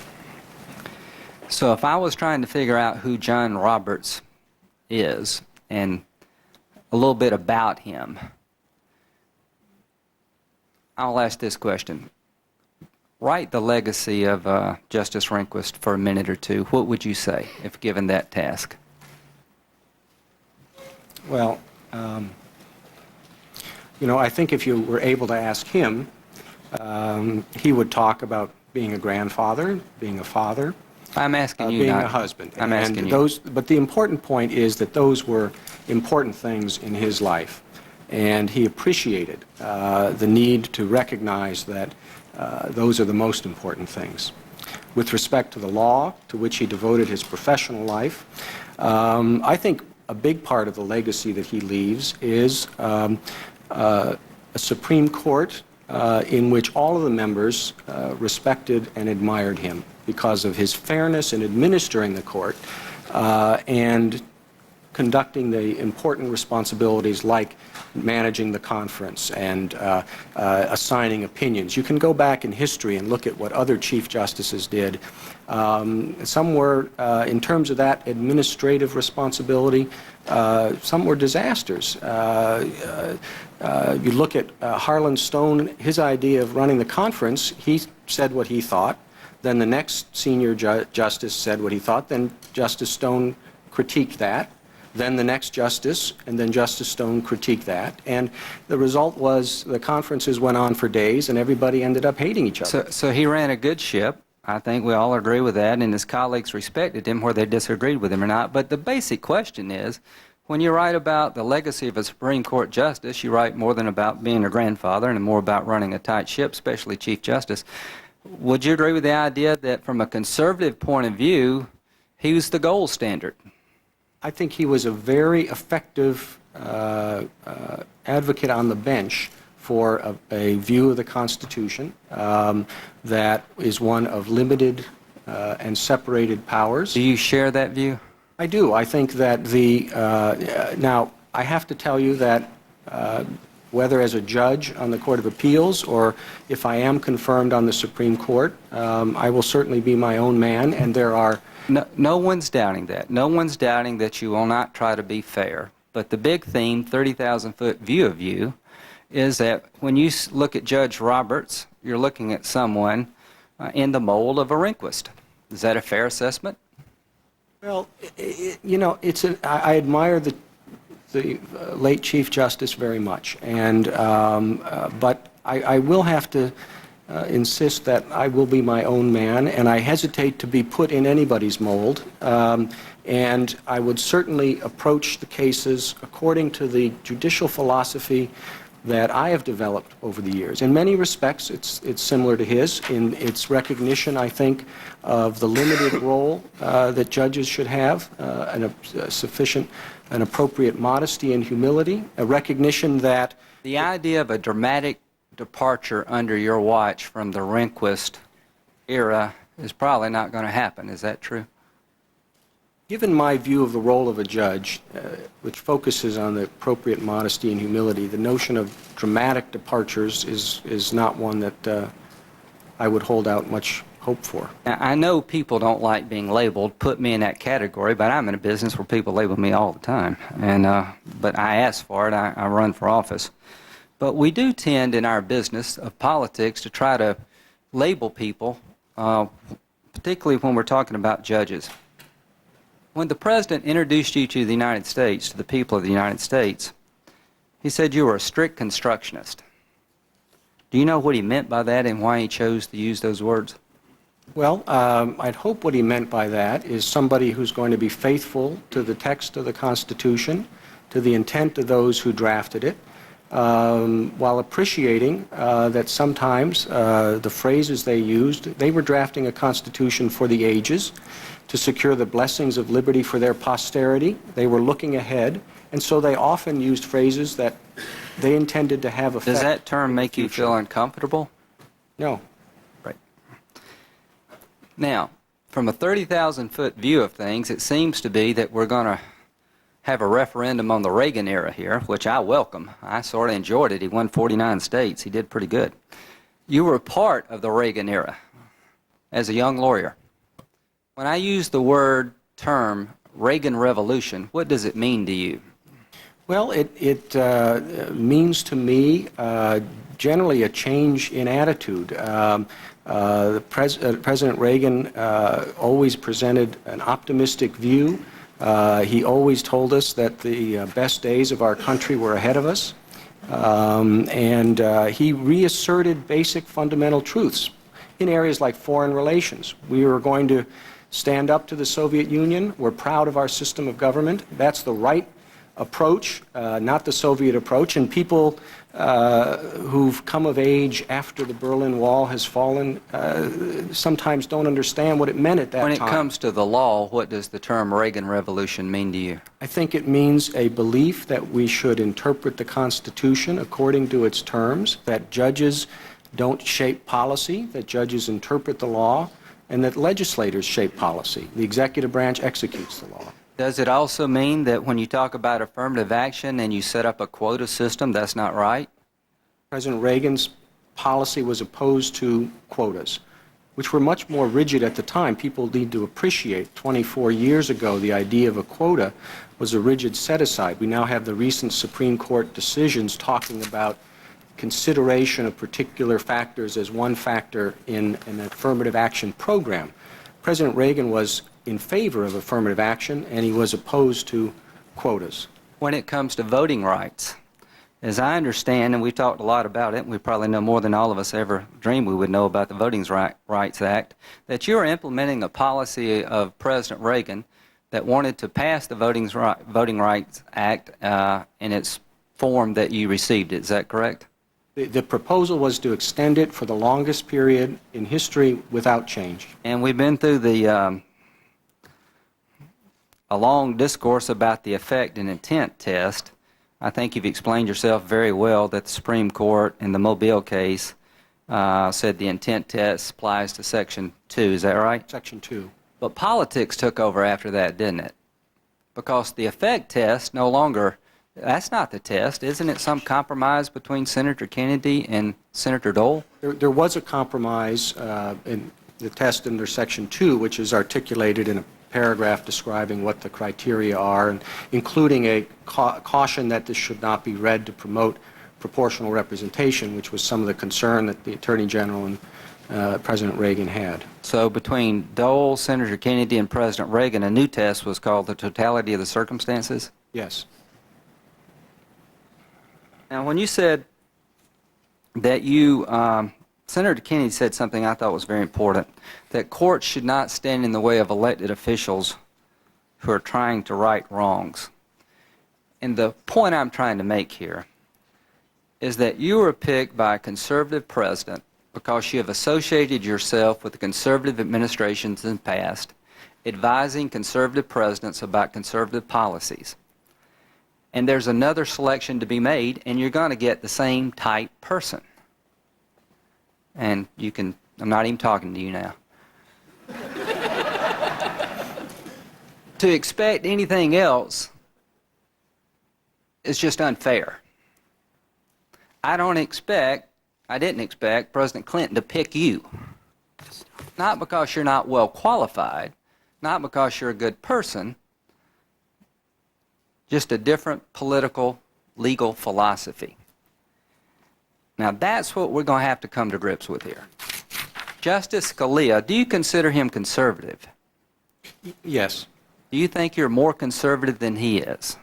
Oh, I don't know. I mean, I wouldn't... Well, he got 98 votes.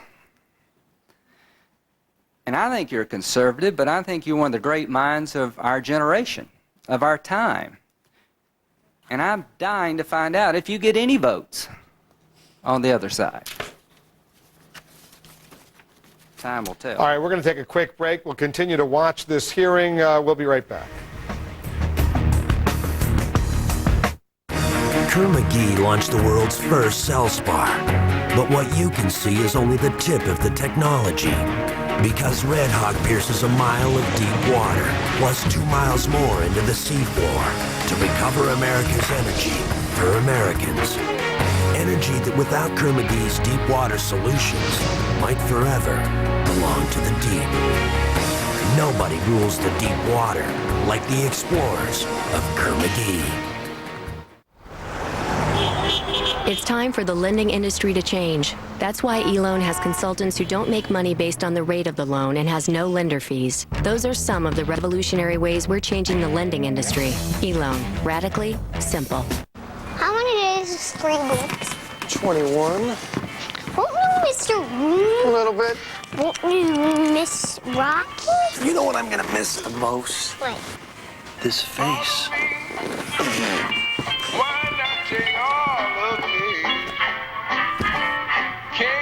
Mr. Buckley, welcome to Residence Inn. Residence Inn. All suites with all the comforts.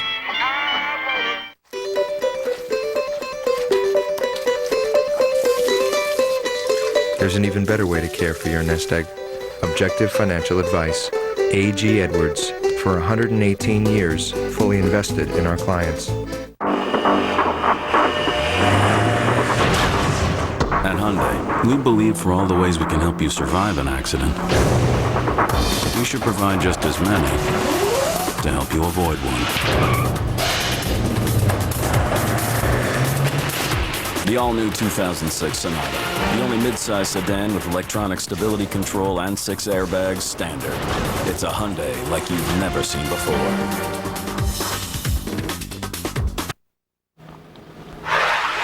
We're in the Situation Room every weekday this time. We'll be back tomorrow, a special time, 9:30 a.m. Eastern, for the resumption of the John Roberts confirmation hearings. I'm Wolf Blitzer in Washington. Lou Dobbs tonight starts right now. Lou's standing by in New York. Lou? Thank you, Wolf. Good evening, everybody. Tonight, President Bush declares he will take full responsibility for the federal government's failures in the hurricane disaster. Tonight, we examine whether the federal government is being used as a scapegoat by local and state politicians who are trying to evade responsibility for their slow responses to this disaster. On Capitol Hill today, Supreme Court Chief Justice nominee Judge John Roberts faced a barrage of tough questions from senators on critically important constitutional issues. A leading senator on the Judiciary Committee is our guest tonight. And as President Bush meets with President Hu of China, a special report on Communist China's massive lobbying effort in Washington, D.C. to win political favor and to blunt criticism of its rising military, economic, and strategic challenge to this country. President Bush, facing escalating criticism over the hurricane disaster, today declared he takes full responsibility for the federal government's slow response. President Bush acknowledged the disaster exposed serious problems in the government's response to catastrophes. President Bush's declaration comes one day after he insisted it is too early to assign blame in the disaster. Dana Bash has our report. It was a dramatic change in tone, a contrite president uncharacteristically admitting a major failure. Katrina exposed serious problems in our response capability at all levels of government. And to the extent that the federal government didn't fully do its job right, I take responsibility. The new admission is striking for a president who prides himself on no-regrets leadership, and even more stunning because of his combative tone when asked a similar question just a day earlier. Look, there'll be plenty of time to play the blame game. That's what you're trying to do. No, You're trying to say somebody is at fault, and look, and I want to know. Shifting from talk of a blame game to taking responsibility is the latest tactic by a Bush team still searching for the right strategy to erase intense criticism. The president did not help Katrina victims fast enough. Today, as we're going to fly from Mobile along the coast. They started to accept fault with another highly unusual move for this president, getting rid of a top aide under fire. FEMA's Michael Brown. One Democratic veteran of White House damage control calls this an about-face 2 weeks too late.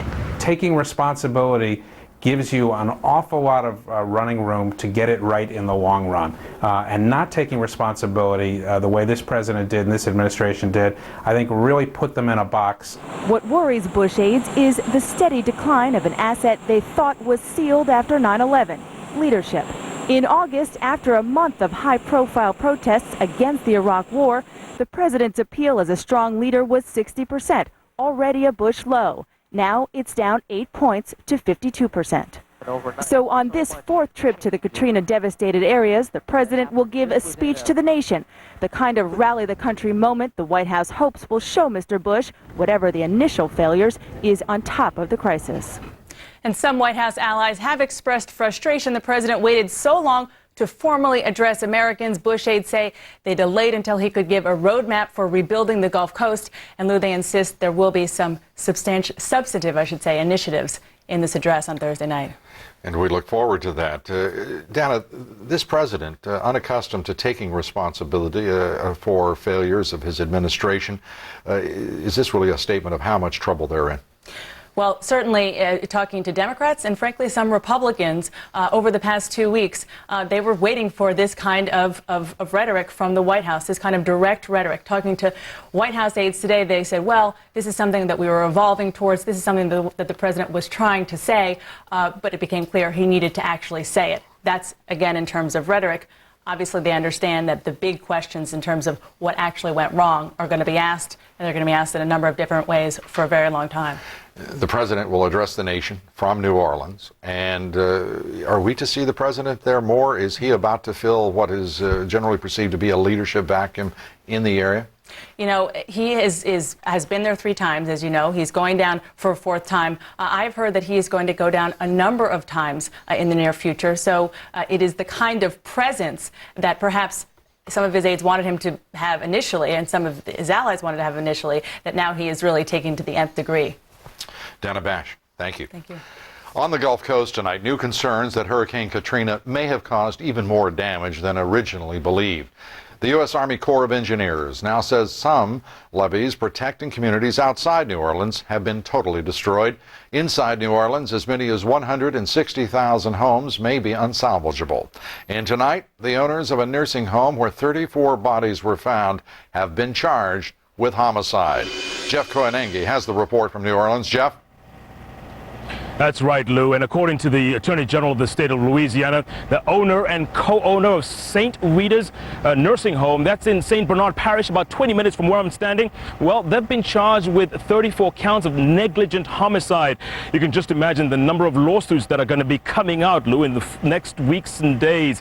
But we can tell you, the other thing is there's a lot of optimism as well coming out on this day.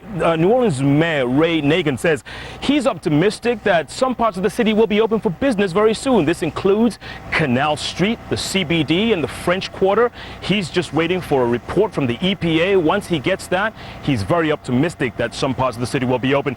Optimistic indeed, because where we're standing right now in the 7th Ward, you can see there's what's wrong with this picture? Well, there's a giant speedboat in the middle of this street. This tells you, Lou, that at some point during this crisis, during this disaster, the water level was so high, speedboats like that one were able to maneuver their way throughout these streets. Now that the water's dry, there's a lot of garbage. It looks like a garbage dump, and it looks apocalyptic almost. There's hardly anyone in the streets, 1 or 2 people cleaning up, but it's completely deserted. But optimism, well, that's the order of the day. In fact, the Louis B. Armstrong Airport here in New Orleans opened for the very first time to limited passenger traffic. This, as you know, Lou, was a staging ground for rescue operations. It was a triage center where helicopters were taking off and landing with victims of this hurricane. A lot of optimism 15 days after Hurricane Katrina caused so much damage to the city, Lou. Jeff, thank you very much. Jeff Koenengi from New Orleans. President Bush's admission of responsibility for federal government failures in this disaster have failed to blunt criticism of FEMA. Governor Kathleen Blanco of Louisiana today accused FEMA of a lack of urgency and lack of respect in the effort to recover victims' bodies. Governor Blanco said FEMA has not fulfilled a promise to sign a contract with a private firm to recover bodies. Governor Blanco said she has now ordered the state of Louisiana to strike its own deal with that contractor instead. The official death toll in Louisiana stands at 423. Officials expect to find hundreds more bodies. Tonight, there is concern that hundreds of thousands of jobs in the Gulf Coast may simply be gone forever. The Congressional Budget Office says Hurricane Katrina could lead to the loss of as many as 400,000 jobs. This country is only now beginning to focus on how hurricane victims will find work ultimately and rebuild their lives. Lisa Sylvester reports. Crenice Smith is looking for a new start. She's left New Orleans behind and now is looking for work in Washington, D.C. She is one of dozens of evacuees who talked to prospective employers at a D.C. job fair held for Katrina victims. When I was currently living in New Orleans, Louisiana, I was doing home health and working with mentally challenged patients, and that's what I'm looking for now. Katrina has left 400,000 people out of work, from those who worked in the casinos to the fishing industry. The states impacted the most are those in Katrina's footprint, Louisiana, Mississippi, and Alabama. But states and the District of Columbia that have absorbed evacuees may also see their unemployment rates rise. We've, though, wiped out the opportunity for 500,000 people to work right away. And some of those people have moved to other parts of the country. They will be looking for jobs, but there won't be more jobs being created in those places. With an increased supply of workers, wages are expected to fall. Unskilled workers will have the toughest time finding new jobs. The AFL-CIO has set up special work centers for hurricane survivors while pressuring lawmakers to do more. The Congress has to provide greater assistance to these workers, and we also have to make sure that prevailing wages are paid. I'm talking about the average wage for different skills and different levels of employment. And Katrina's impact won't only be felt by the individuals looking for work, but experts say GDP will slip 1% as the entire economy is dragged down. And one problem we're already seeing is a mismatch of skills. There may be lots of jobs being offered in a particular industry like construction, but that doesn't help someone who is trained as a bookkeeper. Lou? Lisa, indeed it does not. In combination with the waiver by the Bush administration of Davis-Bacon, which means that contractors, many of them winning no-bid contracts, will be able to pay less than a prevailing wage in the rebuilding effort. This is an extraordinarily difficult time for those who've already gone through the pain of this hurricane. It certainly is, and we heard John Sweeney from the AFL-CIO. He made reference to that, where these companies are not even willing to pay what is called the prevailing wage, really the average wage, and so it means a lot of hurt in the future. In addition to that, we want to point out that illegal aliens, in point of fact, will be able to compete with American citizens for some of those jobs in the disaster zone, because the federal government has made it easy for companies to hire anyone for cleanup work and not pay a prevailing wage. The Department of Homeland Security has said firms hiring workers without documents will not face any sanctions for the next 45 days. That decision, they say, is designed to help citizens who have lost their personal documents in the disaster. Still ahead here, aggressive questioning of Supreme Court Chief Justice nominee John Roberts today on Capitol Hill. We'll have a live report for you. Our senior legal analyst Jeffrey Toobin will tell us his thoughts on the confirmation process. Communist China buying power and influence in Washington. We'll report on why the Communist Chinese lobby in this country is winning what some call the best access money can buy. And the U.S. trade deficit with China hitting another record high. And new concerns that our trade policy is putting more American jobs at risk. We'll be telling you about that in our special report. And also, I have a new partner in concern about jobs and so-called free trade. Stay with us. Lou Dobbs Tonight is brought to you by the Sharp Digital Imager Series. All the productivity you want, all the document security you need. Sharp multifunction products transform the office by adding enhanced color to your documents. Then Sharp technology doubled your productivity by scanning two-sided documents in a single pass. Now Sharp's Data Security Kit is transforming the office again by preventing unauthorized access to information while keeping sensitive digital documents from falling into the wrong hands. The Sharp Digital Imager Series. All the productivity you want, all the document security you need.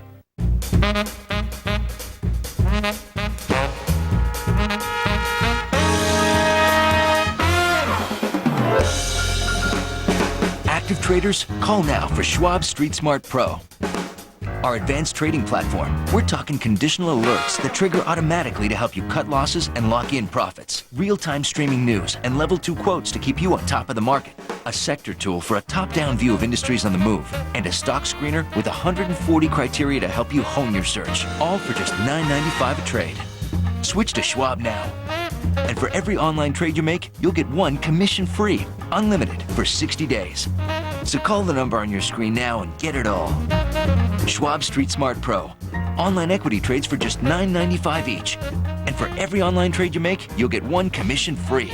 Plus, you'll get 30 days of Market Edge research free just for calling. But this offer ends soon. Call 1-800-790-3801 now. There is a gap. The world doesn't produce enough energy today to meet tomorrow's needs.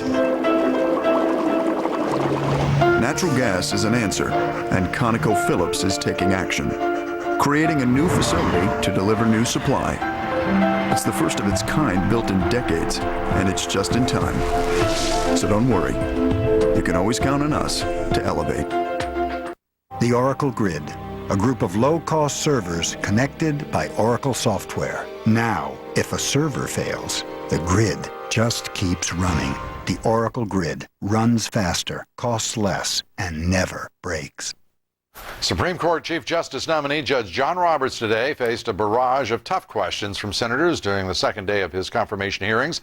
But Judge Roberts sidestepped many of the most controversial issues, insisting he could not discuss any issues that might become before him if he is confirmed. Joe Johns reports from Capitol Hill. John Roberts argued 39 cases before the Supreme Court where he was required to answer questions. He won 25 of them. But today, as he sits before the Senate panel charged with confirming him as Chief Justice, he deftly ducked some of the most important ones. His first refusal came 4 minutes into the hearing, under sharp questioning by Judiciary Chairman Arlen Specter on abortion rights. There's no doctrinal basis erosion in Roe. Is there Well, Roberts? I feel the need to stay away from a discussion of particular cases. Well, do you see any erosion of precedent as to Roe? Well, again, I think I should stay away from discussions of particular issues that are likely to come before the court again. Specter persisted and got the judge to agree on 2 points: that the Supreme Court's repeated upholding of the Roe versus Wade decision establishing abortion rights set a powerful precedent that could not easily be overturned. Roe is the settled law of the land. It is settled as a precedent of the court. And he agreed that the Constitution protects the right to privacy, the basis of the Roe decision. When Democrats took over the questioning, the hearing became somewhat testy. Senator Edward Kennedy grilled Roberts on his controversial writings on civil rights while he was a White House lawyer in the early 1980s. Do you still believe today that it is too onerous for the government not to discriminate in any of their programs or activities? No, Senator, and I did not back then. You have not accurately represented my position. These are your words. Now let him finish his answer. Senator, with that was respect, quite a long you have question. selected... Wait a minute. Now let him answer the question. And again under questioning by former Judiciary Chairman Joseph Biden over women's rights. It applies to the office, the Only admissions to the office. right? It applies narrowly. Now wait a minute. Let him finish his answer, Senator Biden. The answers are misleading, with all due respect. Well, they may be. Well, Wait a minute. They may be misleading, but they're his answers. Okay. Roberts is walking a fine line. It's generally accepted that Supreme Court nominees should not have to pass judgment in advance on issues that might come before the court, but the senators naturally want answers. At the midday break, the committee chairman pronounced himself satisfied for now. But I think he, as they said in the old song Kansas City, he went about as far as he could go. Senator Charles Schumer of New York is now doing the questioning. Outside groups are accusing Judge Roberts of trying to sound reassuring on the issue of abortion, but at the same time essentially tap dancing around Roe versus Wade. Lou, back to you. Joe, Charles Schumer, Senator Schumer is conducting his questioning on these hearings.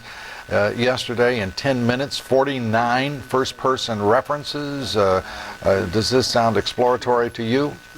Well, it's certainly supposed to be exploratory, but you know, Lou, this is a kabuki dance, and it goes on whenever there is a Supreme Court justice nominee. There are questions that are going to be asked, questions that aren't going to get answered, and there are a lot of senators realizing that the American public is watching. Joe Johns, thank you very much. Our senior legal analyst, Jeffrey Toobin, has, of course, been watching all of these proceedings in minute detail and point of fact. Jeffrey, this first issue in terms of privacy, as Chairman Specter addressed it, is that a major reassuring statement on the part of Judge Roberts to those skeptics on the Judiciary Committee, if indeed there are any? I would say it is a minor reassurance, but it is a reassurance because there are conservatives, Robert Bork was one in 1987, who say simply, the Constitution does not contain the words right to privacy, and it simply does not exist. What Judge Roberts did today was he said, yes, it does exist. He did not say that it includes the right to abortion, as the Supreme Court has held. And so he didn't commit himself to Roe v. Wade, but he at least left open the possibility that he does consider that settled law that he would approve, but no guarantees, to be sure. Highly emotional answers were rare, and highly emotional questions were rare today, except in the instance in which we just reported Senator Biden saying the judge's answers were misleading. You know, that's rather raw, isn't it, by Judiciary Committee terms? In my experience, the rule of these hearings is the witness looks good and the questioners look bad. And I thought all the questioners who just talked and talked and talked and didn't ask questions, and Biden was chief among them, just looked ridiculous because, you know, the purpose here is to learn what this man who is going to be on the Supreme Court probably for decades thinks, and these senators were just talking. And talking. And talking, and will likely do so for some time, right, Jeffrey? Into the night and into tomorrow. The fact is that Judge Roberts showed emotion, some considerable passion, in point of fact, in responding to Senator Kennedy. What was your judgment on his response there? Well, I think, you know, he was being accused essentially of supporting discrimination. Their questions involved the Voting Rights Act and the extension of it. And what he was saying was, we had a different view of how to extend the Voting Rights Act, but we agreed on the principles of non-discrimination, and don't accuse me of retreating from those in any way. I thought that exchange was pretty much a standoff, and it was really hard to tell who won that one. Well, let me ask you this. Are we going to see any minds changed by these proceedings? Actually, I don't think there's any doubt that Roberts is going to be confirmed. But whether it's 90-10 or 65-35, I think that's very much up in the air. How the Democrats view Roberts' testimony and how they view it as a marker for the next nomination, I think that is very much up in the air. And Democrats are going to have to sort out how they view this testimony, but there doesn't seem to be any doubt that John Roberts is going to be the next Chief Justice of the United States. Jeffrey Toobin, thank you. Okay. We want to know what you think about these confirmation hearings. Do you believe that a single member of the Judiciary Committee or the entire Senate, for that matter, will change his or her mind based on these confirmation hearings of Judge Roberts? Yes or no? Please cast your vote at bluedobbs.com. We'll have the results coming up later in the broadcast. Still ahead here, Senator Jeff Sessions questioned Judge Roberts today. He is our guest. Also ahead, Communist China buying new influence and power in Washington, and unprecedented power for a foreign government, despite the backlash over Unical. Our special report is next. And as the Gulf Coast fights back from disaster, I'll be joined by a leading commentator who supports the federal government's emergency response. Stay with us.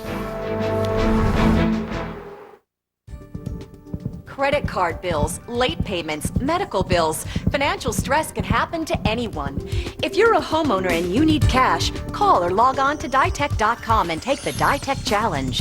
We'll guarantee you the lowest rate and fee and help you to consolidate debts and lower your payments, even if your credit is less than perfect. Put us to the test and find out why so many other lenders are saying, lost another loan to Ditech. Log on or call 1-800-80-DITECH. Last year, Norfolk Southern and its shipping partners took hundreds of thousands of freight loads off the highway.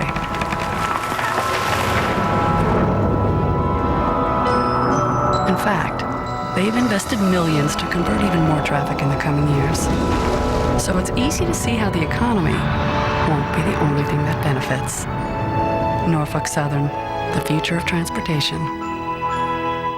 In Katrina's aftermath, more Americans say CNN is where they got the story. More than any other network, when it matters most, Americans trust CNN. Shopping for a new home? Did you know that in the time it takes you to drive to just one house, you could visit 100 without leaving your home? Coldwell Banker Barbara Sue Properties introduces a better way to shop. Find your new home on TV or online, anytime. Hundreds and hundreds of dream homes are now just a click away. On Channel 15 or at cbseal.com. Coldwell Banker Barbara Sue Properties. Discover the joy of home shopping from home. It's been said that when you change the way you look at things, the things you look at begin to change. That's exactly what many companies have done with their help wanted advertising. They've changed from seeing newspaper classified employment advertising as their only option to realizing that advertising their jobs online is as effective or better, takes less time, and saves them lots of money. Is your business ready to make a change? I'm David Batstow.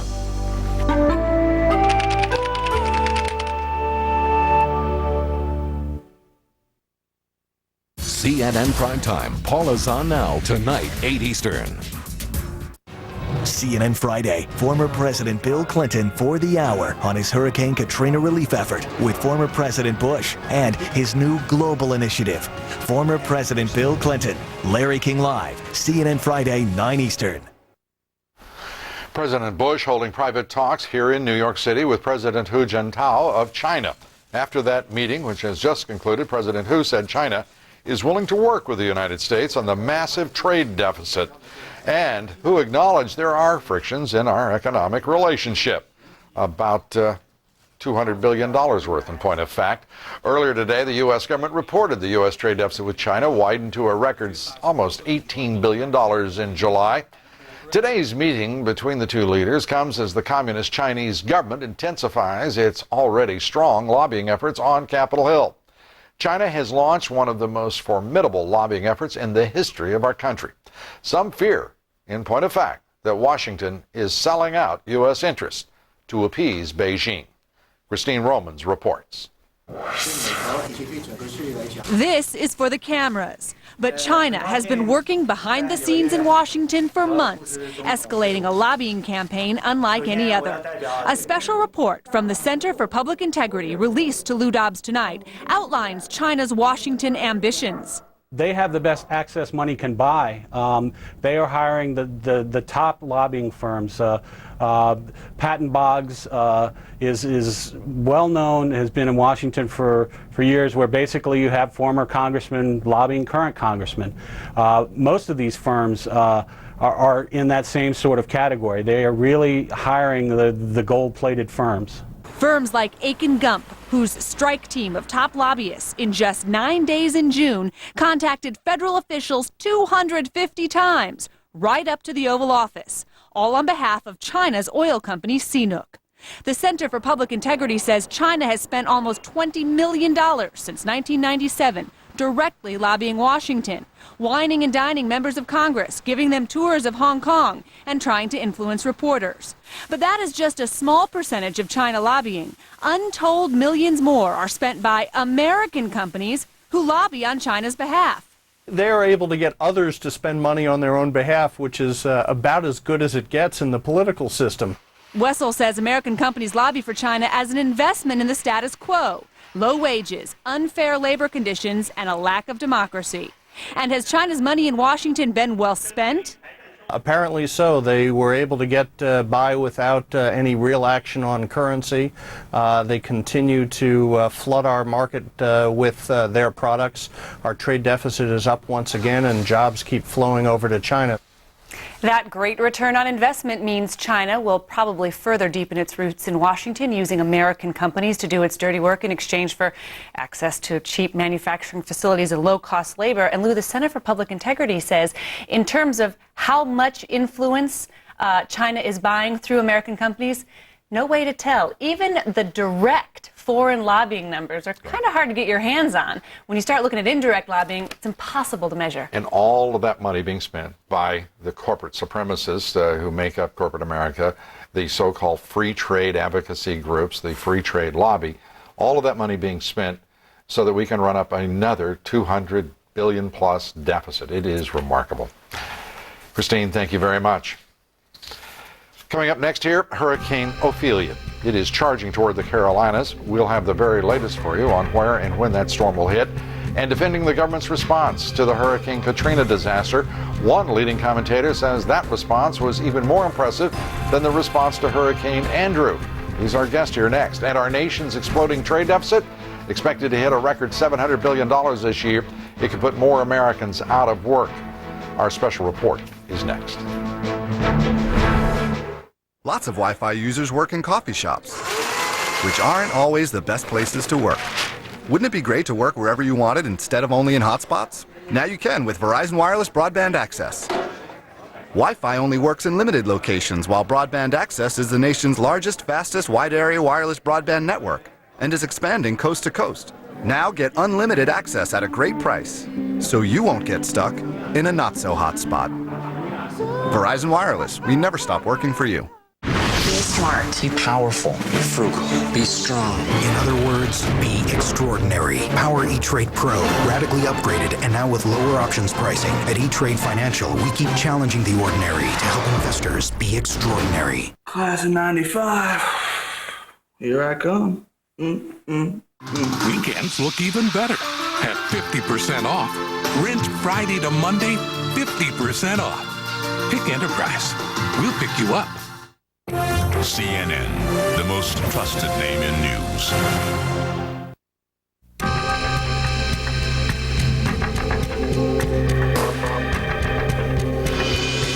Deborah Farrick is monitoring the very latest developments all along the Gulf Coast disaster area, joining us now to bring us up to date. Deborah? Well, Lou, status alert on nursing home casualties. The owners of St. Rita's in St. Bernard's Parish have turned themselves in. Prosecutors charging them with 34 counts of negligent homicide. Prosecutors say the staff failed to listen to mandatory evacuation orders. By the time the staff called for help, it was too late. The water came up to the beds in a matter of minutes, and the nurses in charge could only evacuate half the residents in their care. A lawyer for the couple tells CNN the full story will come out later.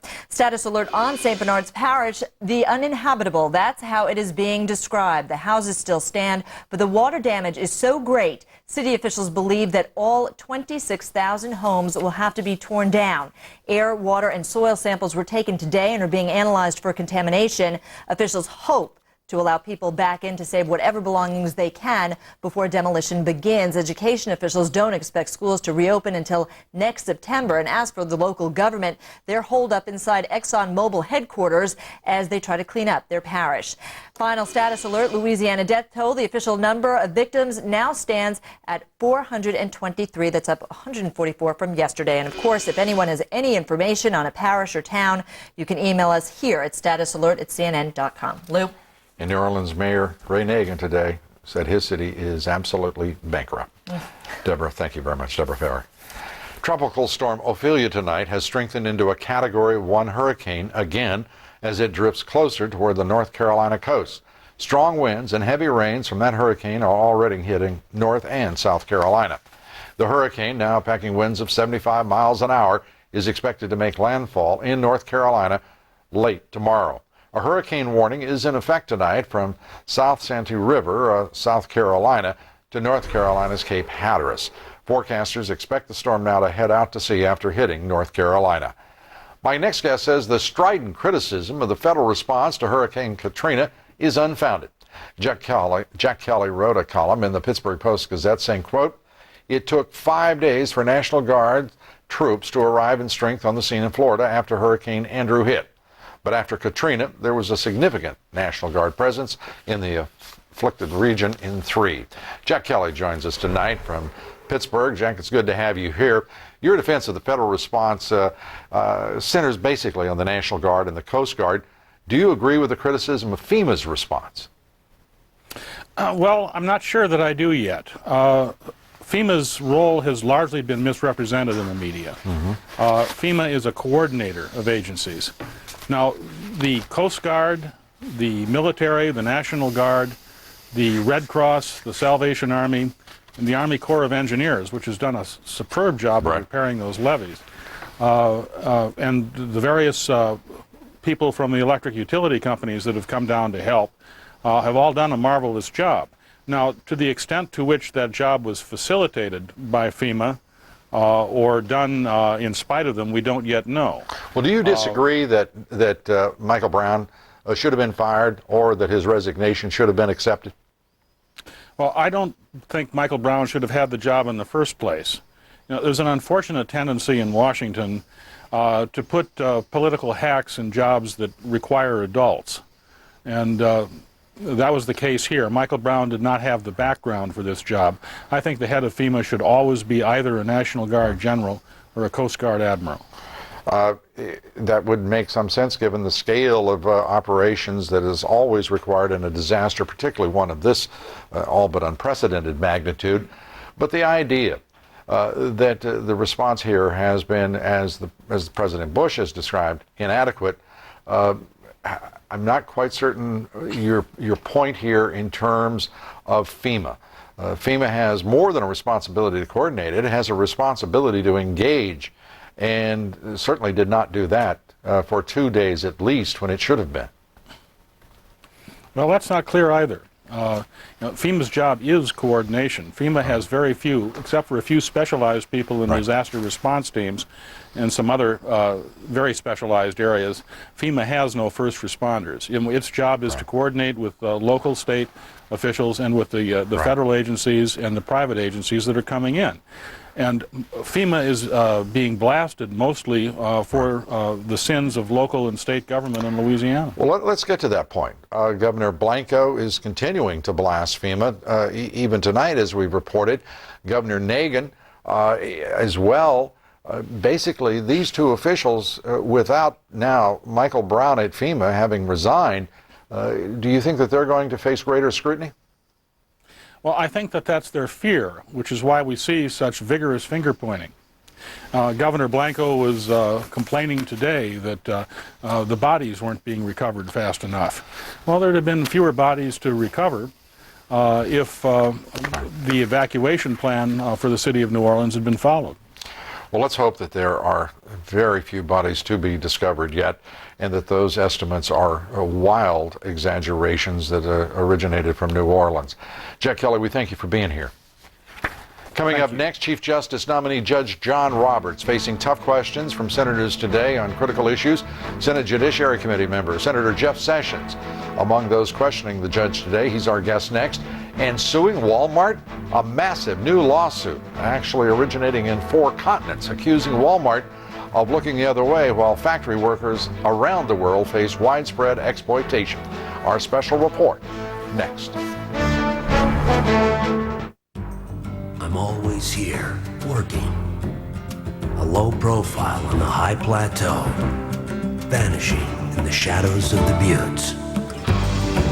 Bred to be nature's neighbor, reaching miles deep for energy America needs. A natural gas well, meeting the demand in harmony with the land. With still more to explore. In 1932, during the darkest days of the Great Depression, the first Stanford company was established. Although times were difficult, Lotus Stanford found success through the simple philosophy of hard work, clear vision, and value for the client. Today, 73 years later, the Stanford Financial Group of companies still adhere to these principles. We build to last. Call us at 1-888-9-STANFORD or visit stanfordfinancial.com. Night. It's when most of the world sleeps. A time to reset our clock so we can begin a new day. It's all part of the rhythm of life. But for many, this healthy cycle is disrupted because sleep doesn't always come easy. Fortunately, there's Ambien.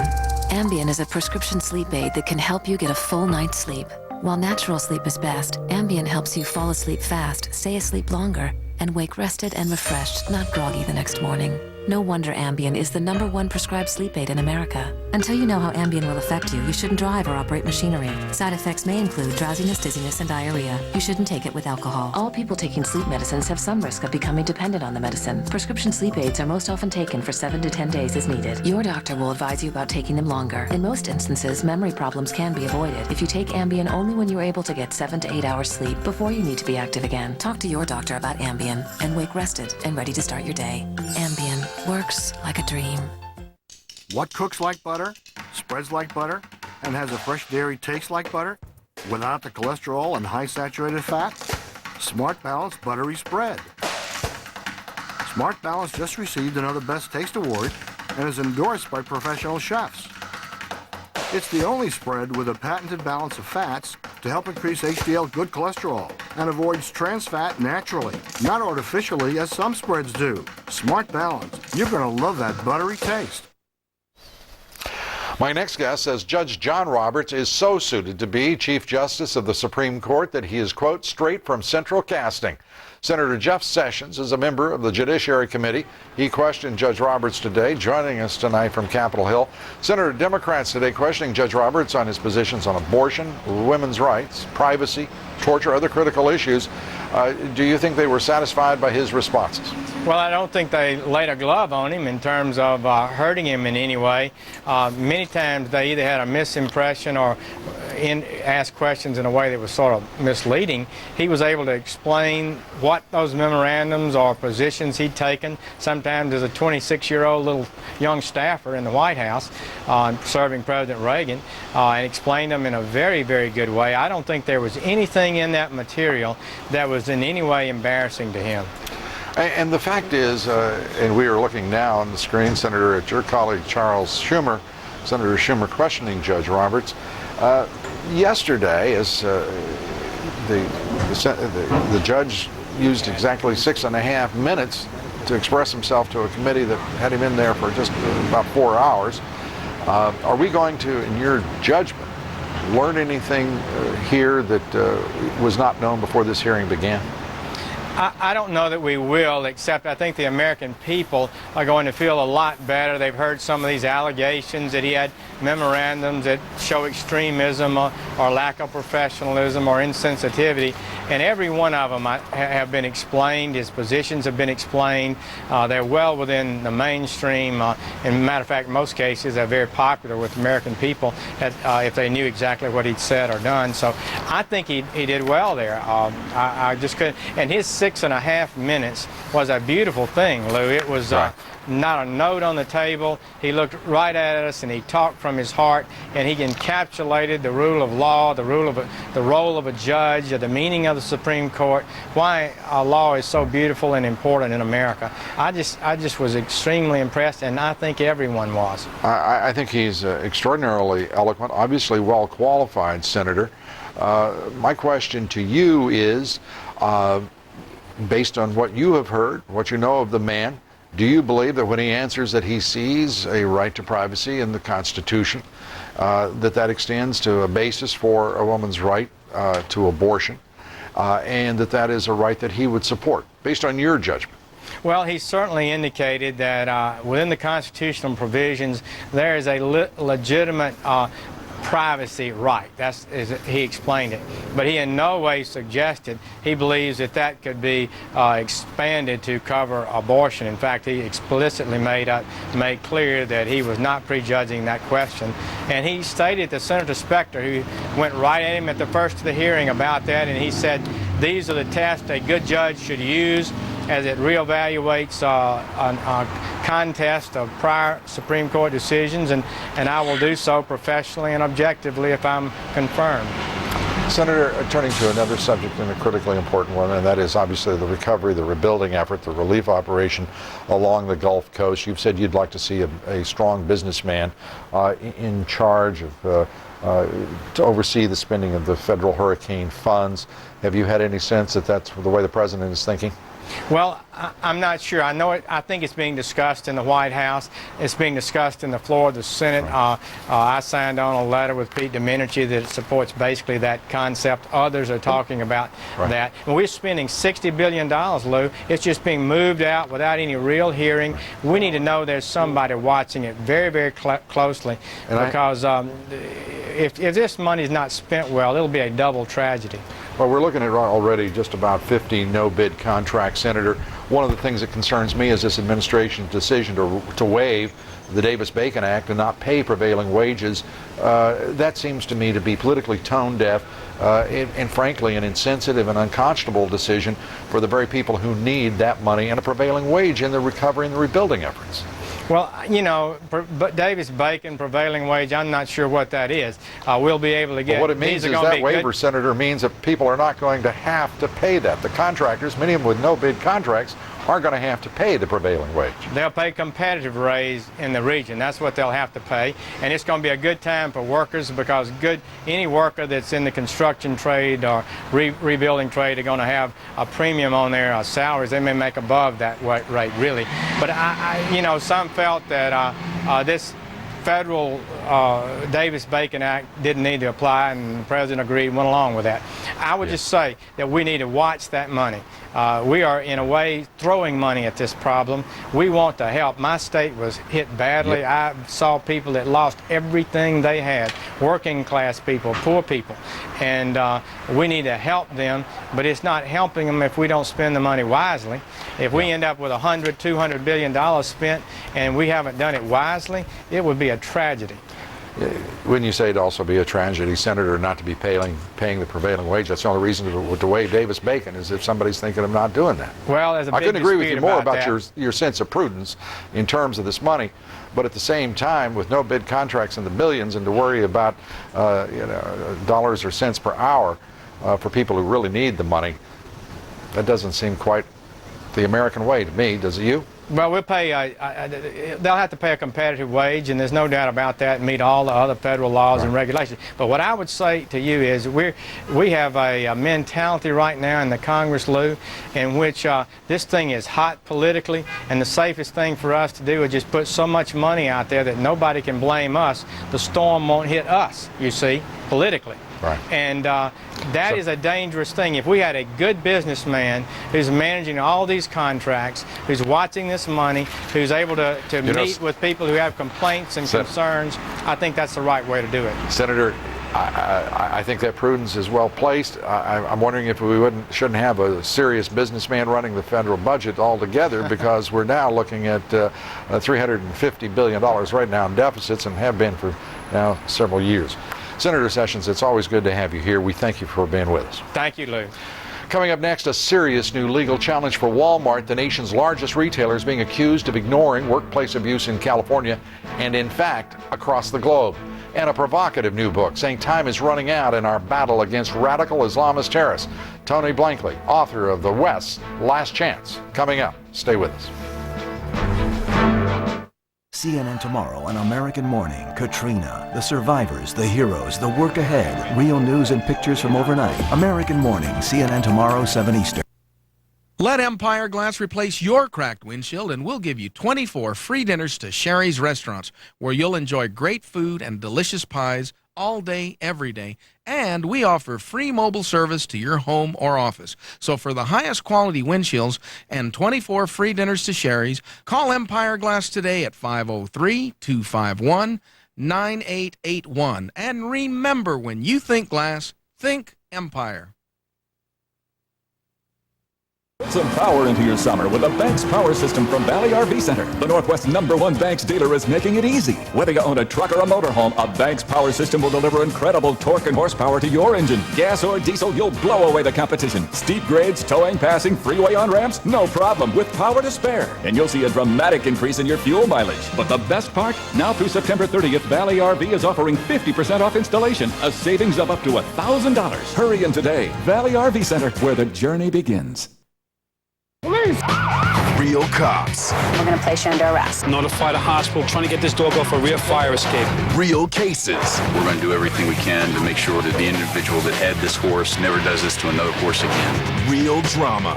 Oh my God, this is the worst day of my life. Go on patrol with a new breed of hero. Every weeknight at 10, join the heroes of Animal Planet. Brought to you locally by the National Kidney Foundation of Oregon and Washington, reminding you that donating your vehicle helps to save lives. In September, Comcast has the hit movies you want with On Demand. Catch Tommy Lee Jones and Cedric the Entertainer in the action comedy Man of the House. A big man with a plan gets more than he bargained for in the hilarious King's Ransom. Kevin Costner and Joan Allen put two lives together in The Upside of Anger. And Ice Cube is out to save the nation at all costs in the action-packed XXX State of the Union. Hit the menu button and choose On Demand to order in a great movie anytime. Katrina's tragic aftermath have been prevented. Larry King Live, CNN Tonight. The U.S. trade deficit with the rest of the world is on track to hit nearly $700 billion this year. That news, you may have thought, caused the earth to move. But it wasn't the earth moving, it was the Chamber of Commerce. The U.S. Chamber of Commerce, which has been very critical of me for being concerned about that deficit, shifting into at least a close agreement on a few issues. And what this program has been reporting here for more than 2 years. Bill Tucker has the report. For years, so-called free trade advocates trumpeted the advantages of cheap labor. Technology was the future of the American economy, they proclaimed. But now high-tech is going the way of American manufacturing, which is down the drain. Just like manufactured products, we buy more technology products from foreign countries than we sell to them. And that's taking the jobs associated with those products away. Advanced technology products are the source of many of the very best paying jobs in the American economy. According to the trade report, businesses are outsourcing more work in the areas of information technology and professional services. It has been 2.5 years since America had a surplus in advanced technology products. The most troublesome part of the overall trade deficit is China, which accounts for more than a quarter of our deficit. The problem has grown so bad, it finally caught the attention of the U.S. Chamber of Commerce, a longtime advocate of free trade with China. They have fallen short in very critical areas to American business. Intellectual property. We still see an increase in pirating and counterfeiting in that market. The Chamber calls intellectual property theft a matter of, quote, grave concern, and it is sounding an alarm about China's industrial policies. The business group says China must demonstrate its efforts in yielding concrete results, and if they don't, well, Lou, we don't know what the Chamber is going to do. And I should add that also the Chamber has problems with the policies of the Chinese government, the industrial policies, saying they've learned that it puts foreign companies at a disadvantage when operating in China. Oh my gosh, I thought the Chamber was so certain this was free trade. Well, they were until this morning, Lou. Well, they were until this morning. I thought it was interesting that the representative of the Chamber of Commerce couldn't bring himself to say they're stealing U.S. assets and intellectual property, because that's what they're doing. Bill Tucker, thank you very much. A massive class action lawsuit filed today in California against retail giant Walmart. That lawsuit, filed on behalf of as many as 500,000 workers, accuses Walmart of ignoring shocking workplace violations in this country and 5 others. Casey Wyan reports. Walmart is no stranger to charges that its suppliers exploit workers overseas. Now, an unprecedented lawsuit filed Monday in Los Angeles accuses Walmart of violating its own code of conduct and denying basic rights to workers in 4 continents. We're representing workers from all over the world, from Swaziland, Bangladesh, China, and other places, who are being abused in the workplace in their countries. And in those countries, they don't have a judiciary or a legal system that will allow them any legitimate redress. So this lawsuit attempts to get them redress in the courts in this country to prevent Walmart from making an unlawful profit on them. The lawsuit alleges behavior by Walmart contractors ranging from unfair to abusive to inhumane. It claims Indonesian and Chinese employees were forced to work overtime without pay. Workers in Nicaragua and Swaziland were allegedly locked in factories. In Bangladesh, the suit claims supervisors slapped employees who didn't meet production quotas. And in one case involving an employee who was 7 months pregnant, a supervisor allegedly kicked her in the stomach, injuring her unborn baby. A Walmart spokeswoman says the company is just beginning to research the allegations in the complaint. A statement on its website reads, "We require suppliers to ensure that every factory conforms to local workplace laws and that there is no illegal child or forced labor." Walmart also says it inspects thousands of worldwide factories each year to ensure compliance. In the United States, employees of California supermarket chains who took cuts in pay and benefits because of competition from Walmart were also named as victims in the lawsuit. This shouldn't be a surprise to anyone. When you have a company that is following this race to the bottom internationally and now is feeding this race to the bottom domestically, of course it's going to lead to this type of recourse. Walmart critics say it's another example of how the company's practices abroad hurt workers at home. Walmart declined to address that aspect of the lawsuit as well. We should point out that Walmart has enjoyed a significant amount of good publicity in recent days for its Hurricane Katrina relief efforts, which include donations of $20 million in cash and merchandise. Lou? Thank you very much, Casey Wyan. Still ahead here, a new book claims the West has one last chance to win the clash of civilizations against radical Islamist terrorists. Its author is Tony Blankley. He's our guest here next.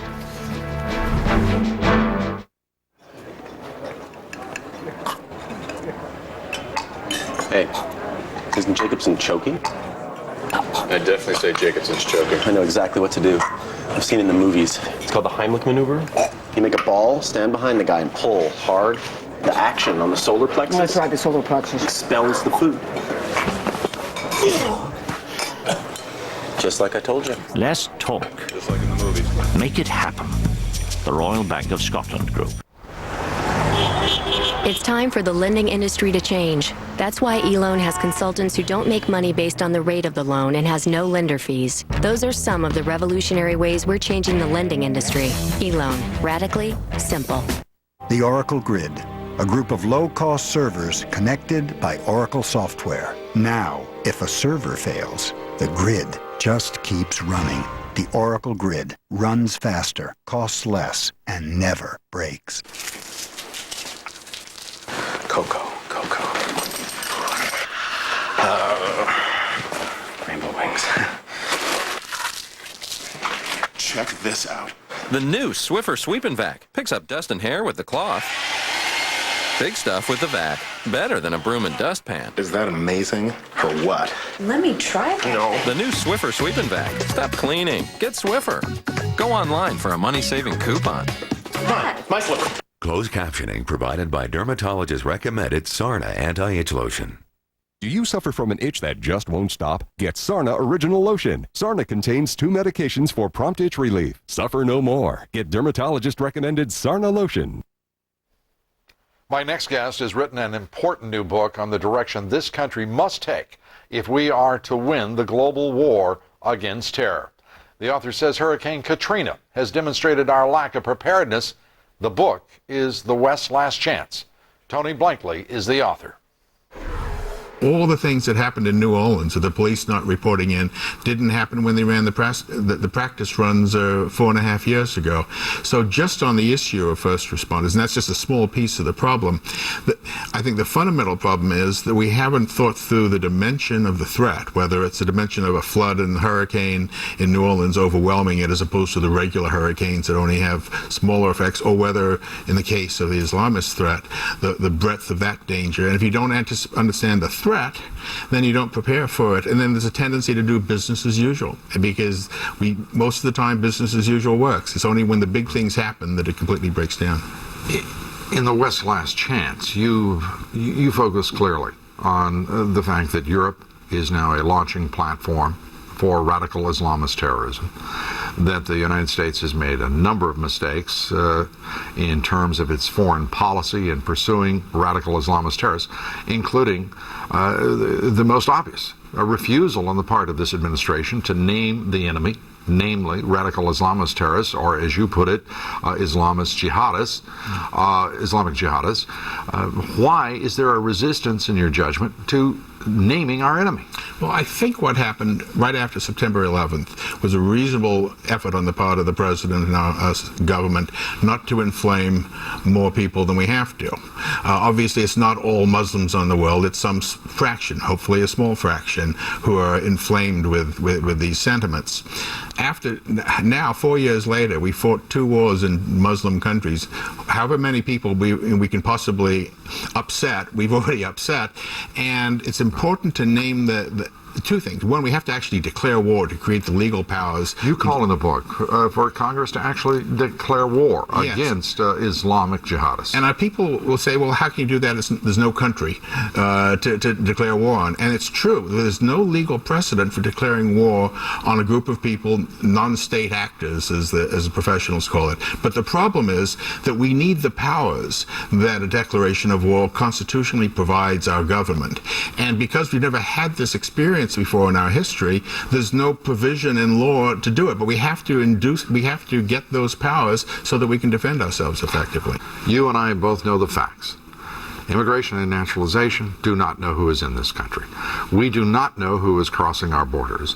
We do not understand the affiliations of anyone, irrespective of ethnicity, or race, or religion. It's an impossibility that no one wants to recognize right now that we don't know who resides in this country.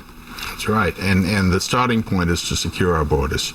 Now, I quote Asa Hutchinson, who, when I talked to him last fall, was the head at Homeland Security for borders. He said we don't have any plans. It's not practical to secure the borders or track down illegals. 2 months later, Admiral Loy, also the Department high official, says we have, based on our intelligence, we believe that Al Qaeda is going to penetrate our southern border. You cannot have those 2 statements from deputies at Homeland Security, which are fundamentally inconsistent. One saying we have a lethal threat, the other say we have no plan or intention to deal with it. Or ability. Well, we do have an ability. Oh, we do, but I'm saying they're saying we don't have the ability. Well, yeah, they haven't made the decision to have the ability. I understand, by the way, and you might find this interesting, this came out since I've written the book, that there is a study within Homeland Security that it would take 20, not an official policy yet. It would take 20 to 50,000 more Border Patrol plus sensor technologies to secure the border. Now, that's a big number compared with how many Border Patrol we have, but it's a very small number compared to our nation. I mean, this is or compared to the number of American troops we have in Iraq. Yeah, well, yeah. I mean, I think Border Patrol is the best way because you can train people up to the specific standards. But whether it's National Guard, whether it's Border Patrol, whether it's some other force, we can hire 50,000 people in this country. We hire millions of people in this country for jobs all the time and train them to that skill. That's not an undoable job. And then we can secure the border and start the process of securing the country. Well, the West's Last Chance lays out very clearly a prescription to deal with the threat as you've described it and as we all have grown to understand it. You've enlarged the body of public understanding. We would expect nothing less of you, Tony, and we thank you for being here. Thank you so much. Tony Blankley, the book is The West's Last Chance. The results of our poll tonight, 78% of you say you do not believe any member of the Senate Judiciary Committee or the Senate itself will change his or her mind based on these confirmation hearings for Judge Roberts. As of tonight, Judy Miller, the Pulitzer Prize-winning New York Times reporter, has been imprisoned for 69 days for protecting her confidential sources. Thanks for being with us tonight. Please join us here tomorrow. Anderson Cooper 360 is coming up next. Good night. Lou, thanks very much. Good evening from New Orleans. We were to speak to the mayor tonight. He's just canceled on us. So tonight we will have a discussion and a helicopter ride with a man who predicted the storm, who predicted the flooding, and who predicted the failures. He speaks out tonight on 360, 4 p.m. on the West Coast, 7 p.m. in the East, 6 p.m. here in Louisiana. 360 starts now. Now he's under fire. What about his leadership? Did he execute the city's own evacuation plan?